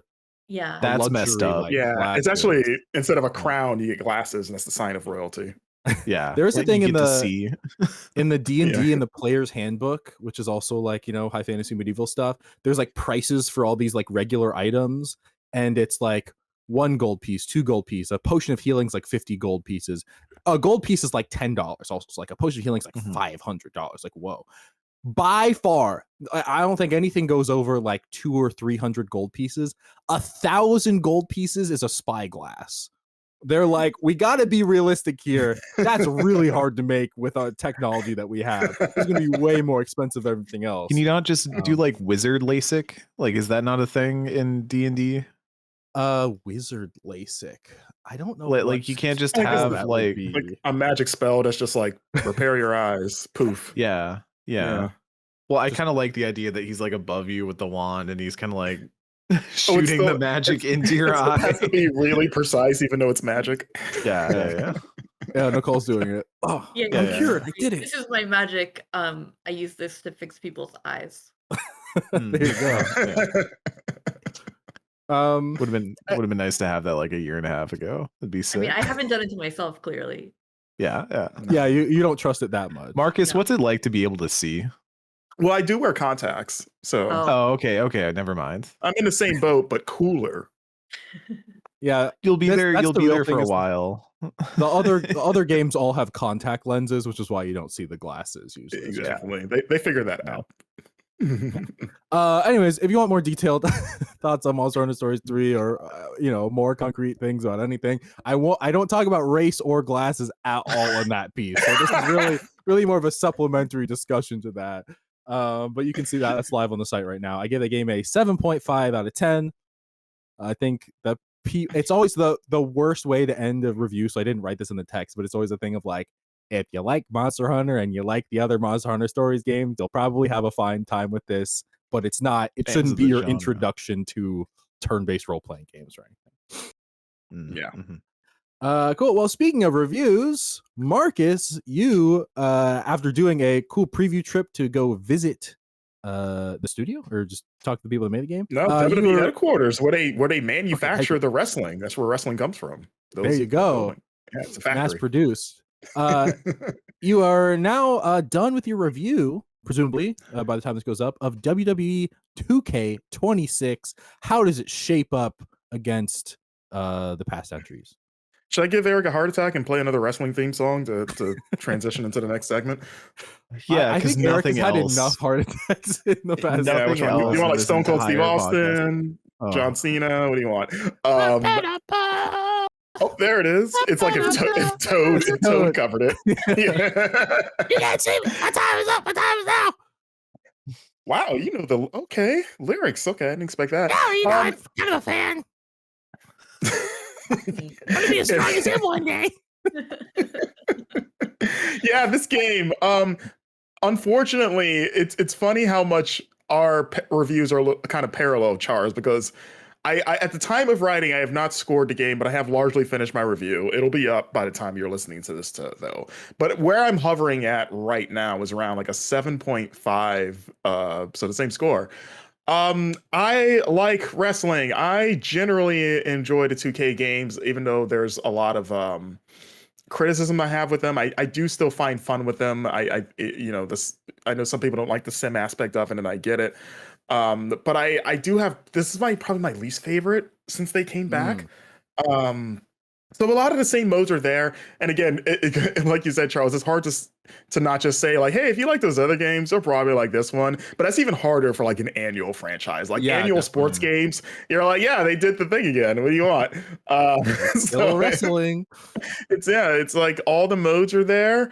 They add a few new match types that are generally fine, but they're not like, at least to me, they're not gonna like blow your socks off, but they're like nice to have just to join the collection of them.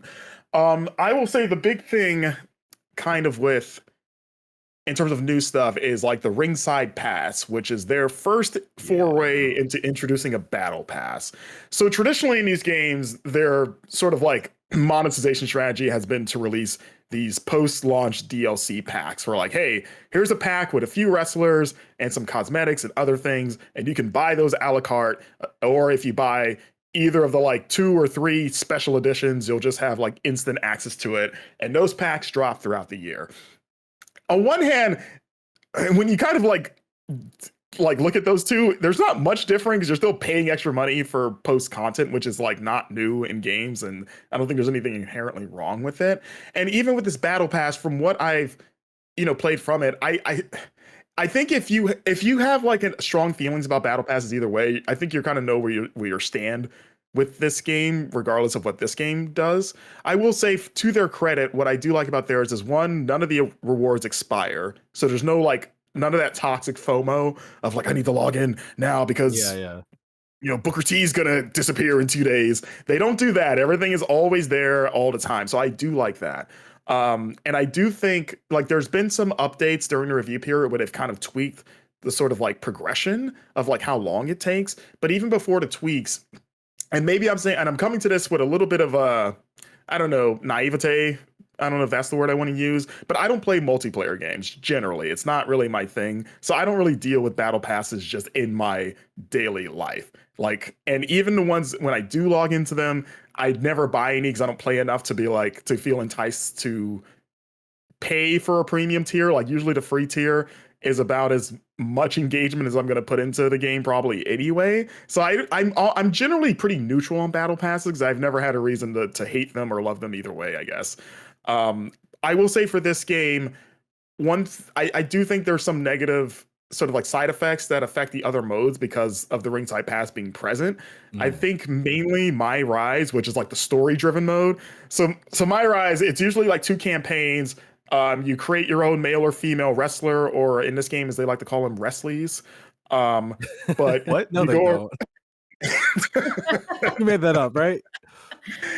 I mean, that was a joke. You gotta play the game, Charles. You don't know. That's not, you can't do that in a review. You can't just lie about the game and then say you No, have that's to not true. play It's to not figure it out.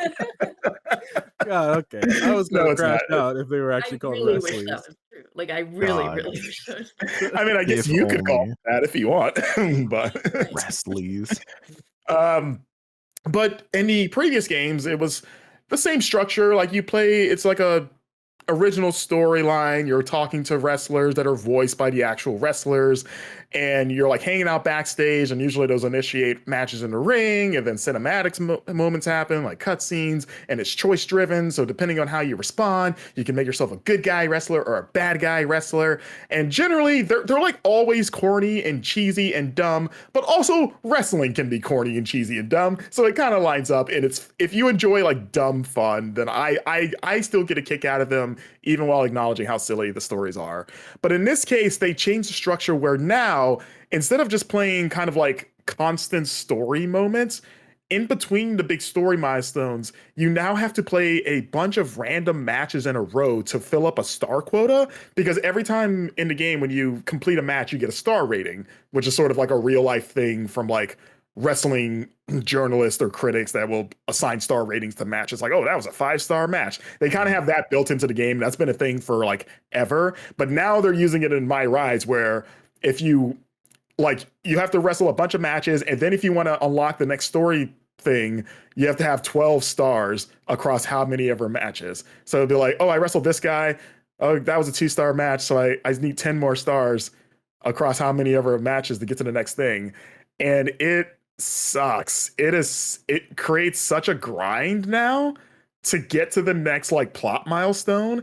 And none of these matches are really related to what you're doing. And a lot of times the opponent pool is very shallow, where it'll be like you can decline matches and then they'll just match you up with somebody else. But there were multiple times where I declined like 3 times in a row and it was the same guy, like just popped up. They're like, oh, it's the Miz. And like, well, I already wrestled the Miz. I would like to fight someone else. Like, well, it's gonna be the Miz again. And like, is there anyone else around that isn't the Miz? Like, Yeah. and it's like, I guess it's the Miz. Can you describe the Miz? Did you ever Charles, you might be young. And Nicole, I don't know how old you are, but are you guys familiar with the Real World? No, that's Back in the day? that's the only reason I know them is. Okay, so he came from the Real World and famously created the Miz persona there. And he said he wanted to be a wrestler on the show, and then he actually did it. And he has been in WWE since 2006, and he came in as like, oh, he's the reality show guy that's a wrestler. What a, he thinks he's hot stuff. And he has evolved that character in different ways, especially when he got into acting, he became more of a Hollywood character. But basically, he's this like kind of like smarmy, kind of like cowardly villain who has somehow like who basically in real life has outlasted and overachieved given where he came from. Like every wrestling veteran thought he'd be gone within a year, and he has outlasted everyone, and he has had a genuine Hall of Fame caliber career. So it's to his credit. He's a very good talent. Okay. Yeah. That he had gotten, because I still think of him as that like kind of like he's a reality, like what is he? He's like Loudmouth guy. Reality TV guy. I didn't realize he had such a successful wrestling career. Yeah, I was one of the guys at the time when he came in. I was like, I hated him. I thought he was grating. And then I was very much like, he didn't come from real wrestling. He'll be gone. He won't make it 6 months. And then fast forward 20 years later, and he's won like every championship and main event at WrestleMania. And he deserves all the flowers that he's now getting. And you still don't want to wrestle him. But no, I don't want to wrestle him 3 times in a row in My Rise. Don't want to don't like him that much.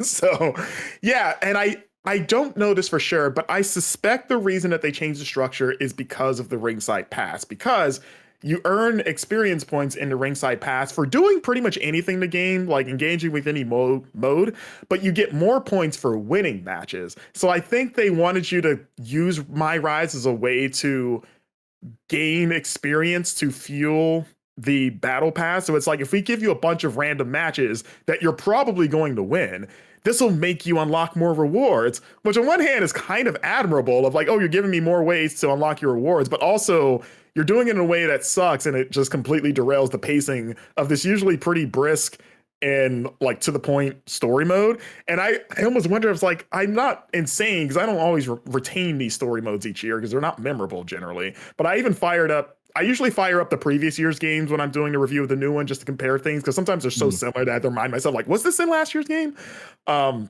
And so I actually fired up 2K25's My Rise just to remind myself of how quickly it moves. I remember liking it last year, and I played a few of the story matches, and I was like, yeah, it's just moment to moment, just next thing. Like, there's really no downtime. Like, there's optional side quests that you can do to like gain experience to pump up your character, but otherwise you're free to just go through it.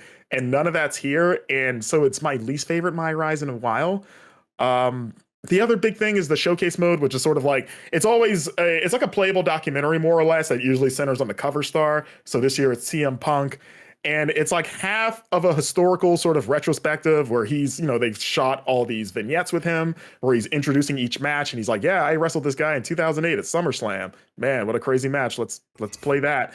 And then the other half is just like what ifs, because for Punk, he walked out on WWE in 2014 and didn't come back until 2023. So there's like that 10-year gap where he's like, well, what if I had stayed? Who could I have wrestled? And that stuff is also hit and miss, because for the historical half, it's really only focused largely on like 1 year, which is like 2013 to 2014. So like the last year of his first run.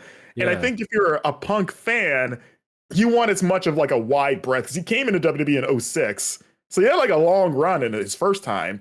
And and ignoring the matches that they can't do because certain opponents wrestle in other companies. So it's like, okay, well, we can't do Chris Jericho because he signed with AEW and him and Chris Jericho had a big feud. We can't do Jeff Hardy because Jeff Hardy's in TNA, even though they have a working relationship with TNA. And I think they just announced the Hardys are going to be DLC. So maybe there's no, I don't know what the excuse is with that one, maybe.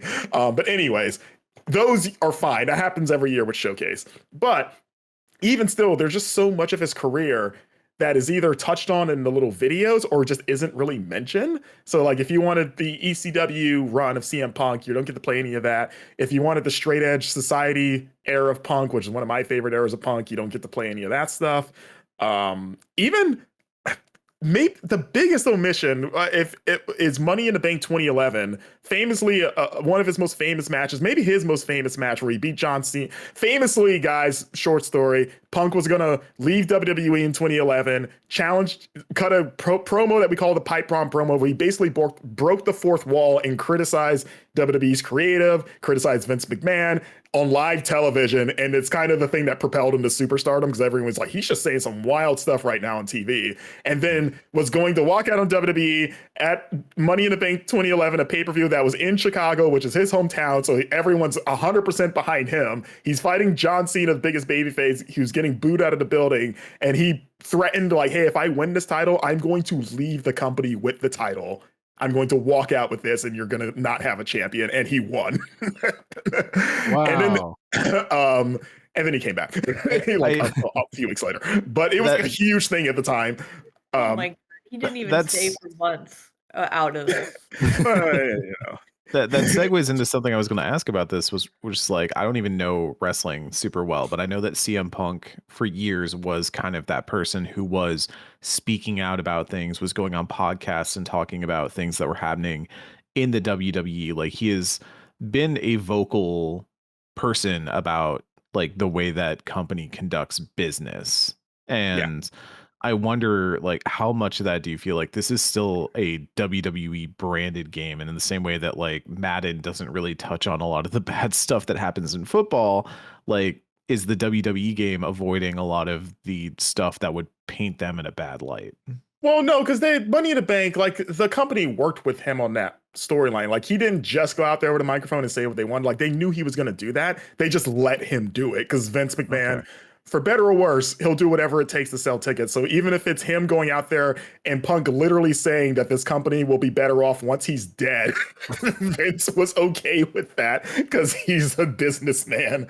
So it's, you know, we're getting into sort of like the more wilder real life sort of like psychology of wrestling of, yeah, go out there and say terrible things about me. I don't mind because we're trying to sell tickets. Or yeah, go disparage the company. It's okay. Well, but I'm saying is like not to like pull the veil back, but there's like a degree of kayfabe where it's like, oh, this guy sucks and I'm going to beat him, and then it's like that's part of the act, that's part of putting on the show, Right. and obviously, like, as social media has proliferated, those personas have had to expand, or like reality shows have had to encompass broader parts of their life than just when they're on the quote unquote stage, when they're in like the squared circle and all that. So like they have had to be larger than life, and but with Punk there was like very specific, like he was like the infamous moment where he was on, like, was it tranquilizers or something, that they were like, do you not remember the pooped his britches story? Because this is the one I always think of with CM Punk specifically.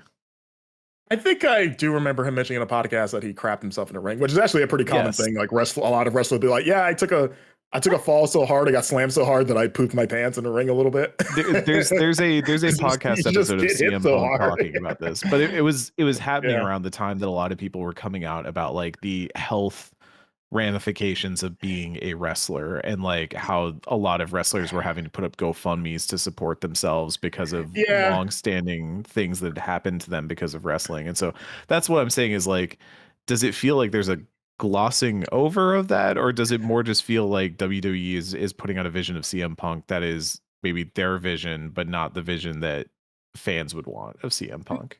No, because the real reason I think this match isn't in, because they talk about Money in the Bank 2011 all the time. They didn't when he was gone for 10 years because he was persona non grata in general when he was gone. Right. So they just did not talk about him.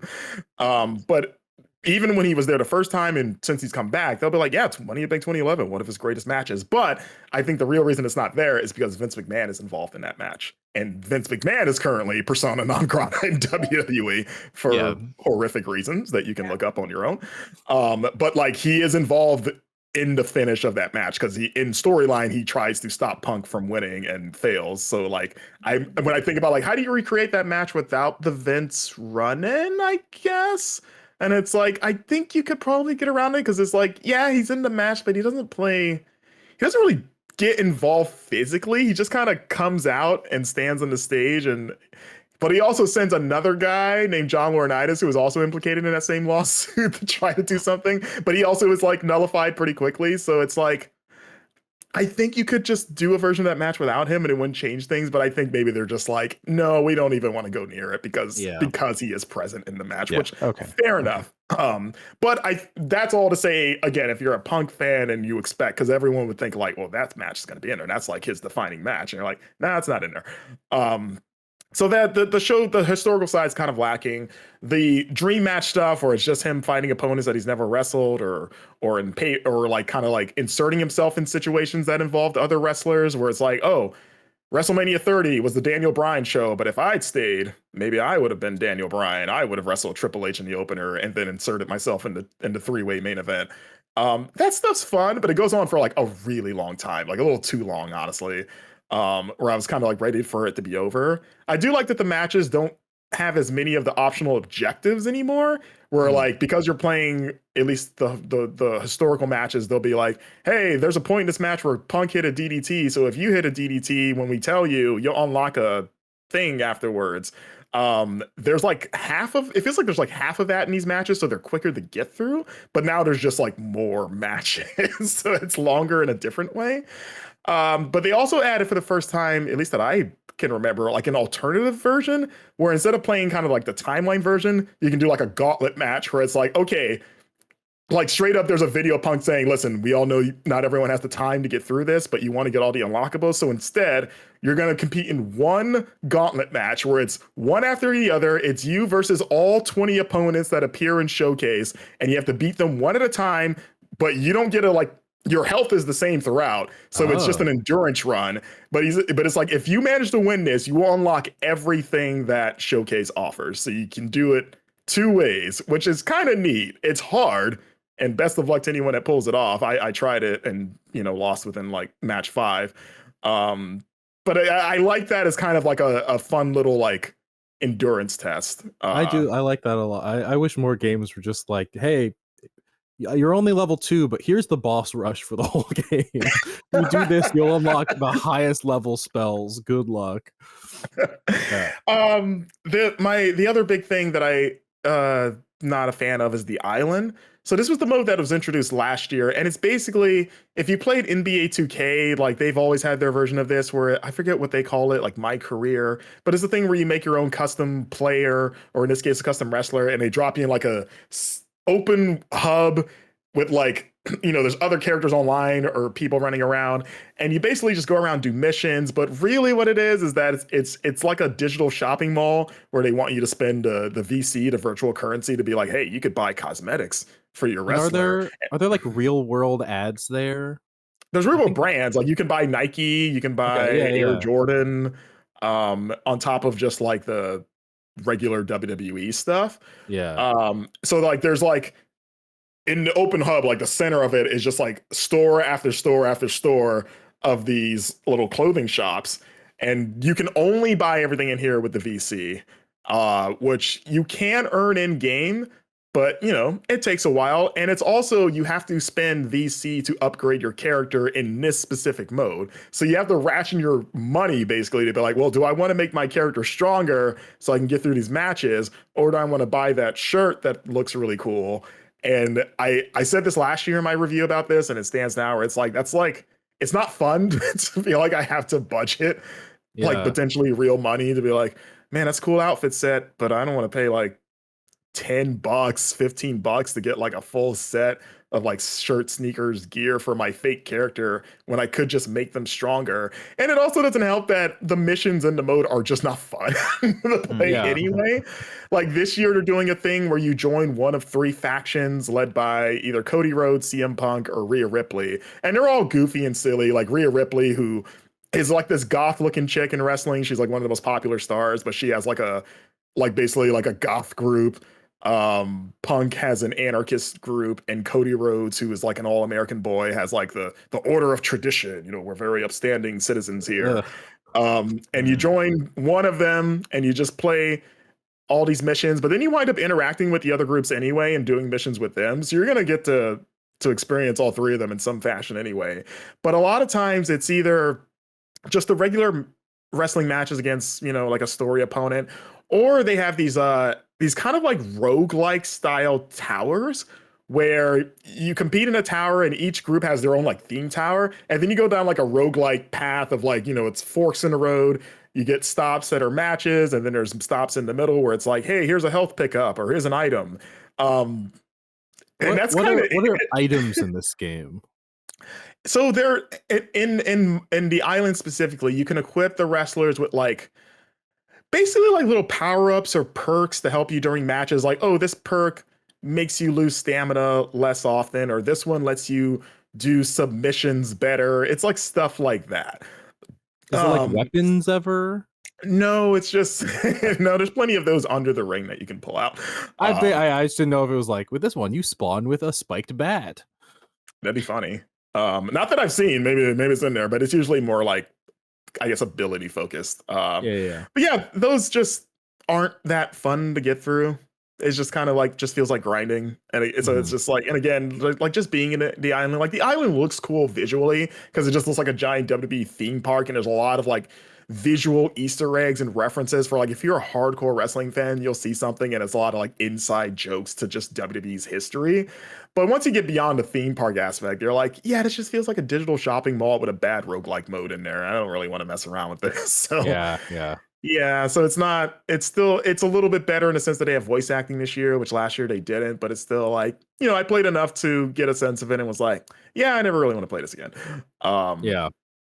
The other stuff like My GM, which is kind of like the general management sim, like that's still fun. That's still one of my favorite modes. They let you book intergender matches now, which is a thing they introduced last year. And now you can add more people to multi-man matches. So that's cool, but it's still very much the same mode.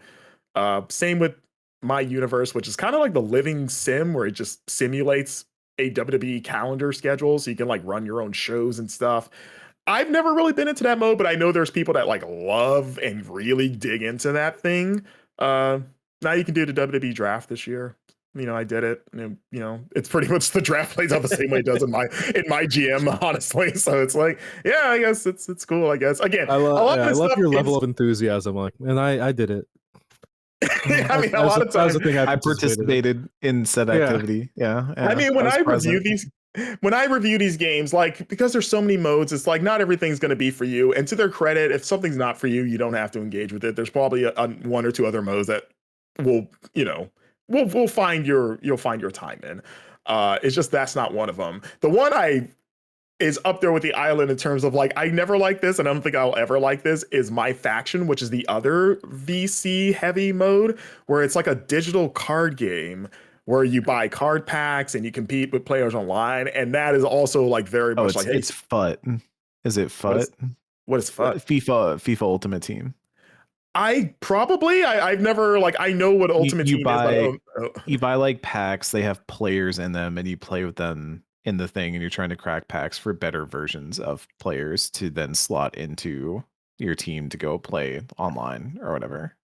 Okay, then yeah, I guess so. It's pretty much, I guess. Cool. We remade the most evil system in gaming. That's awesome. Yeah, and granted, they did this. This has been a thing for like years now. Like it's one of the Cinepriest modes. Yeah. So I mean, yeah, I know Ultimate Team has been around even longer.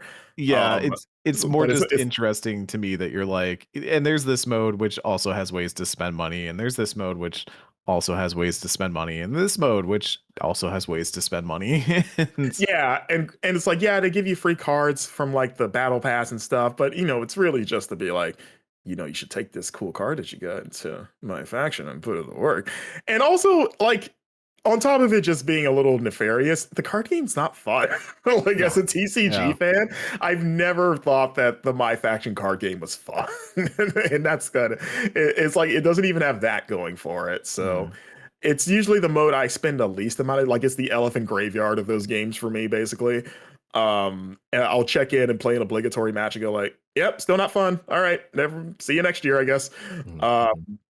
But like, it kind of like the whole package, like it's the in-ring wrestling is still what it is. There's been subtle tweaks made, but a lot of it's kind of imperceptible, honestly, which is maybe a little bit more damning than anything, where it's like, I know you're telling me that like we tweaked the reversal system and there's like cool other new interactions where like, oh, you can like lock up with someone and push them into the turnbuckle. Like, oh, okay, that's cool. That wasn't there before, and that could be strategically useful.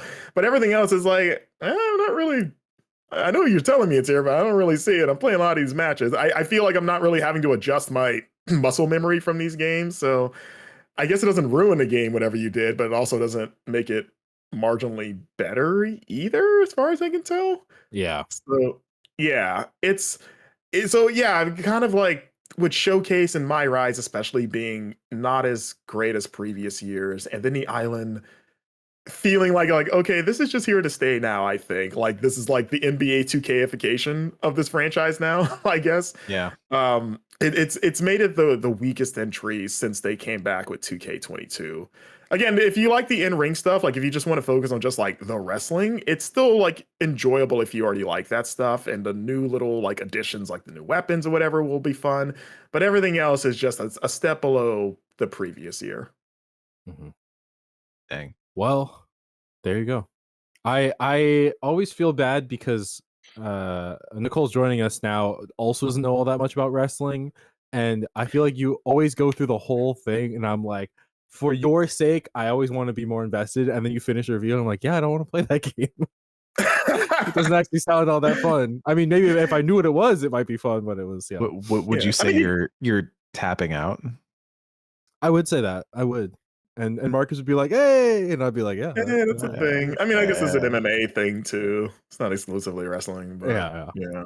But at least you guys know about the lore behind Money in the Bank 2011. So you're like slightly more educated on wrestling. I'm slowly leveling up, and eventually I'll be able to. I'm not going to retain that knowledge. I'm just going to let you know that now. I've already, that was in my RAM, and I've already cycled it out. It's gone. The next step is we all take a work trip. We'll expense this. We all go to Monday Night Raw. Wow. Marcus and I were on a podcast, 99 Questions. We had to answer questions about each other, and I got shout out to Bob Buell. Shout out to Bob Buell. I did so many of them wrong, and all of Marcus's answers were like wrestling focused. And afterwards, I was like, God, I feel like I gotta, just out of service to Marcus, I gotta learn some of these guys' names or just something. I don't know. That'll mostly do it for our show. I do want to end out with just one little game for Nicole here, just to tie everything back together. So today we talked about Invincible Versus, talked about Monster Hunter Stories 3, talking about WWE 2K26. You are now in charge of Love and Deepspace, and a boy from one of those games is going to be the sixth guy. What's the game you're picking to be like they're going to join Love and Deepspace? CM from Punk. from the games we talked about today.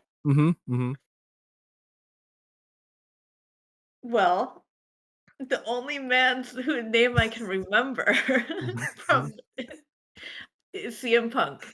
Yeah. There we go. Okay. CM Punk joining the But cast of Love actually, and Deepspace. I have to say, I did remember two of their names, and I lied and said one because I don't want the Miz to. I don't want the Miz to Yeah, okay. She's having I can flashbacks to watching see Real what World. CM Punk looks like, but I don't want the Miz to join Love and Deepspace. That's fair. Can we do Invincible and have Omni-Man, but it's actually just J.K. Simmons? Just J.K. Simmons is in Love and Deepspace now. Interesting. Nice. That'd be kind of sick. That'd be nice. Is it J.K. Simmons wearing the Omni-Man costume? He could be. What? Yeah. No reason not to. I mean, maybe that's an alternate version of him. You just unlock all the J.K. Simmons performances and all the other dimensions. I mean, have you seen him in the gym? Whiplash dimension. I was gonna say, I would say he's a gym rat. He's in shape. He is. He's he's just evil sometimes. So it's just I'd love just a little evil sometimes. It's fine. Is that not part of the allure? Have I misunderstood? I thought we were going to the feral universe. Yeah, I would still take feral J.K. Simmons. I would still rather sleep next to Omni-Man J.K. than Whiplash J.K. Are you sleeping or are you awake? That's are true. you sleeping or are you awake? Just getting cursed out in bed. If Omni-Man doesn't like you, you don't have to worry about it for very long. If Whiplash Jenkins doesn't like you, he's gonna really torment you, and your life's gonna be terrible. Yeah. I'll take Tenzin from The Legend of Korra. It's my favorite J.K. Simmons. Oh, that's a good J.K. Simmons. Yeah. Anyways, thanks so much everyone for joining us this week on the Game Informer show. As always, you can go to GameInformer.com/subscribe. Subscribe to Physical Issue. We're in newsstands, bookstores. You can subscribe digitally as well. Thanks to our amazing guest, Nicole Carpenter, for joining us today. Your knowledge is invaluable. Thank you. It was really fun. Thank you for having me. Awesome. And Nicole, is there anything you'd like to plug on your way out? Social media or recent articles? Maybe social media. You can find me on Blue Sky. My name's Nicole Carpenter. Whatever. Blue Sky. Blue Sky. .bisky. .social. Yeah. Oh, yeah, that's what it is. Yep. .bisky. .social. Beautiful. There you go. And you can find me at ChuckDuck365. You can find Marcus at Marcus Stewart 7. You can find Eric at C Moosey. And of course, you can see all of us in the Super Mario Galaxy movie coming out early April. Yoshi, Mario, Rosalina, Lucky and then Doo. Eric filmed the whole thing, so he was hanging out with Chris Miller. I still can't get over, even in fantasy world, I have to do work. That's terrible. It's a stunningly accurate dunk on me, but also you like it. He likes it. Just give him another camera. Look at him. He's so happy. He loves stress. All right. Thanks so much for joining us, everyone. We'll see you next week.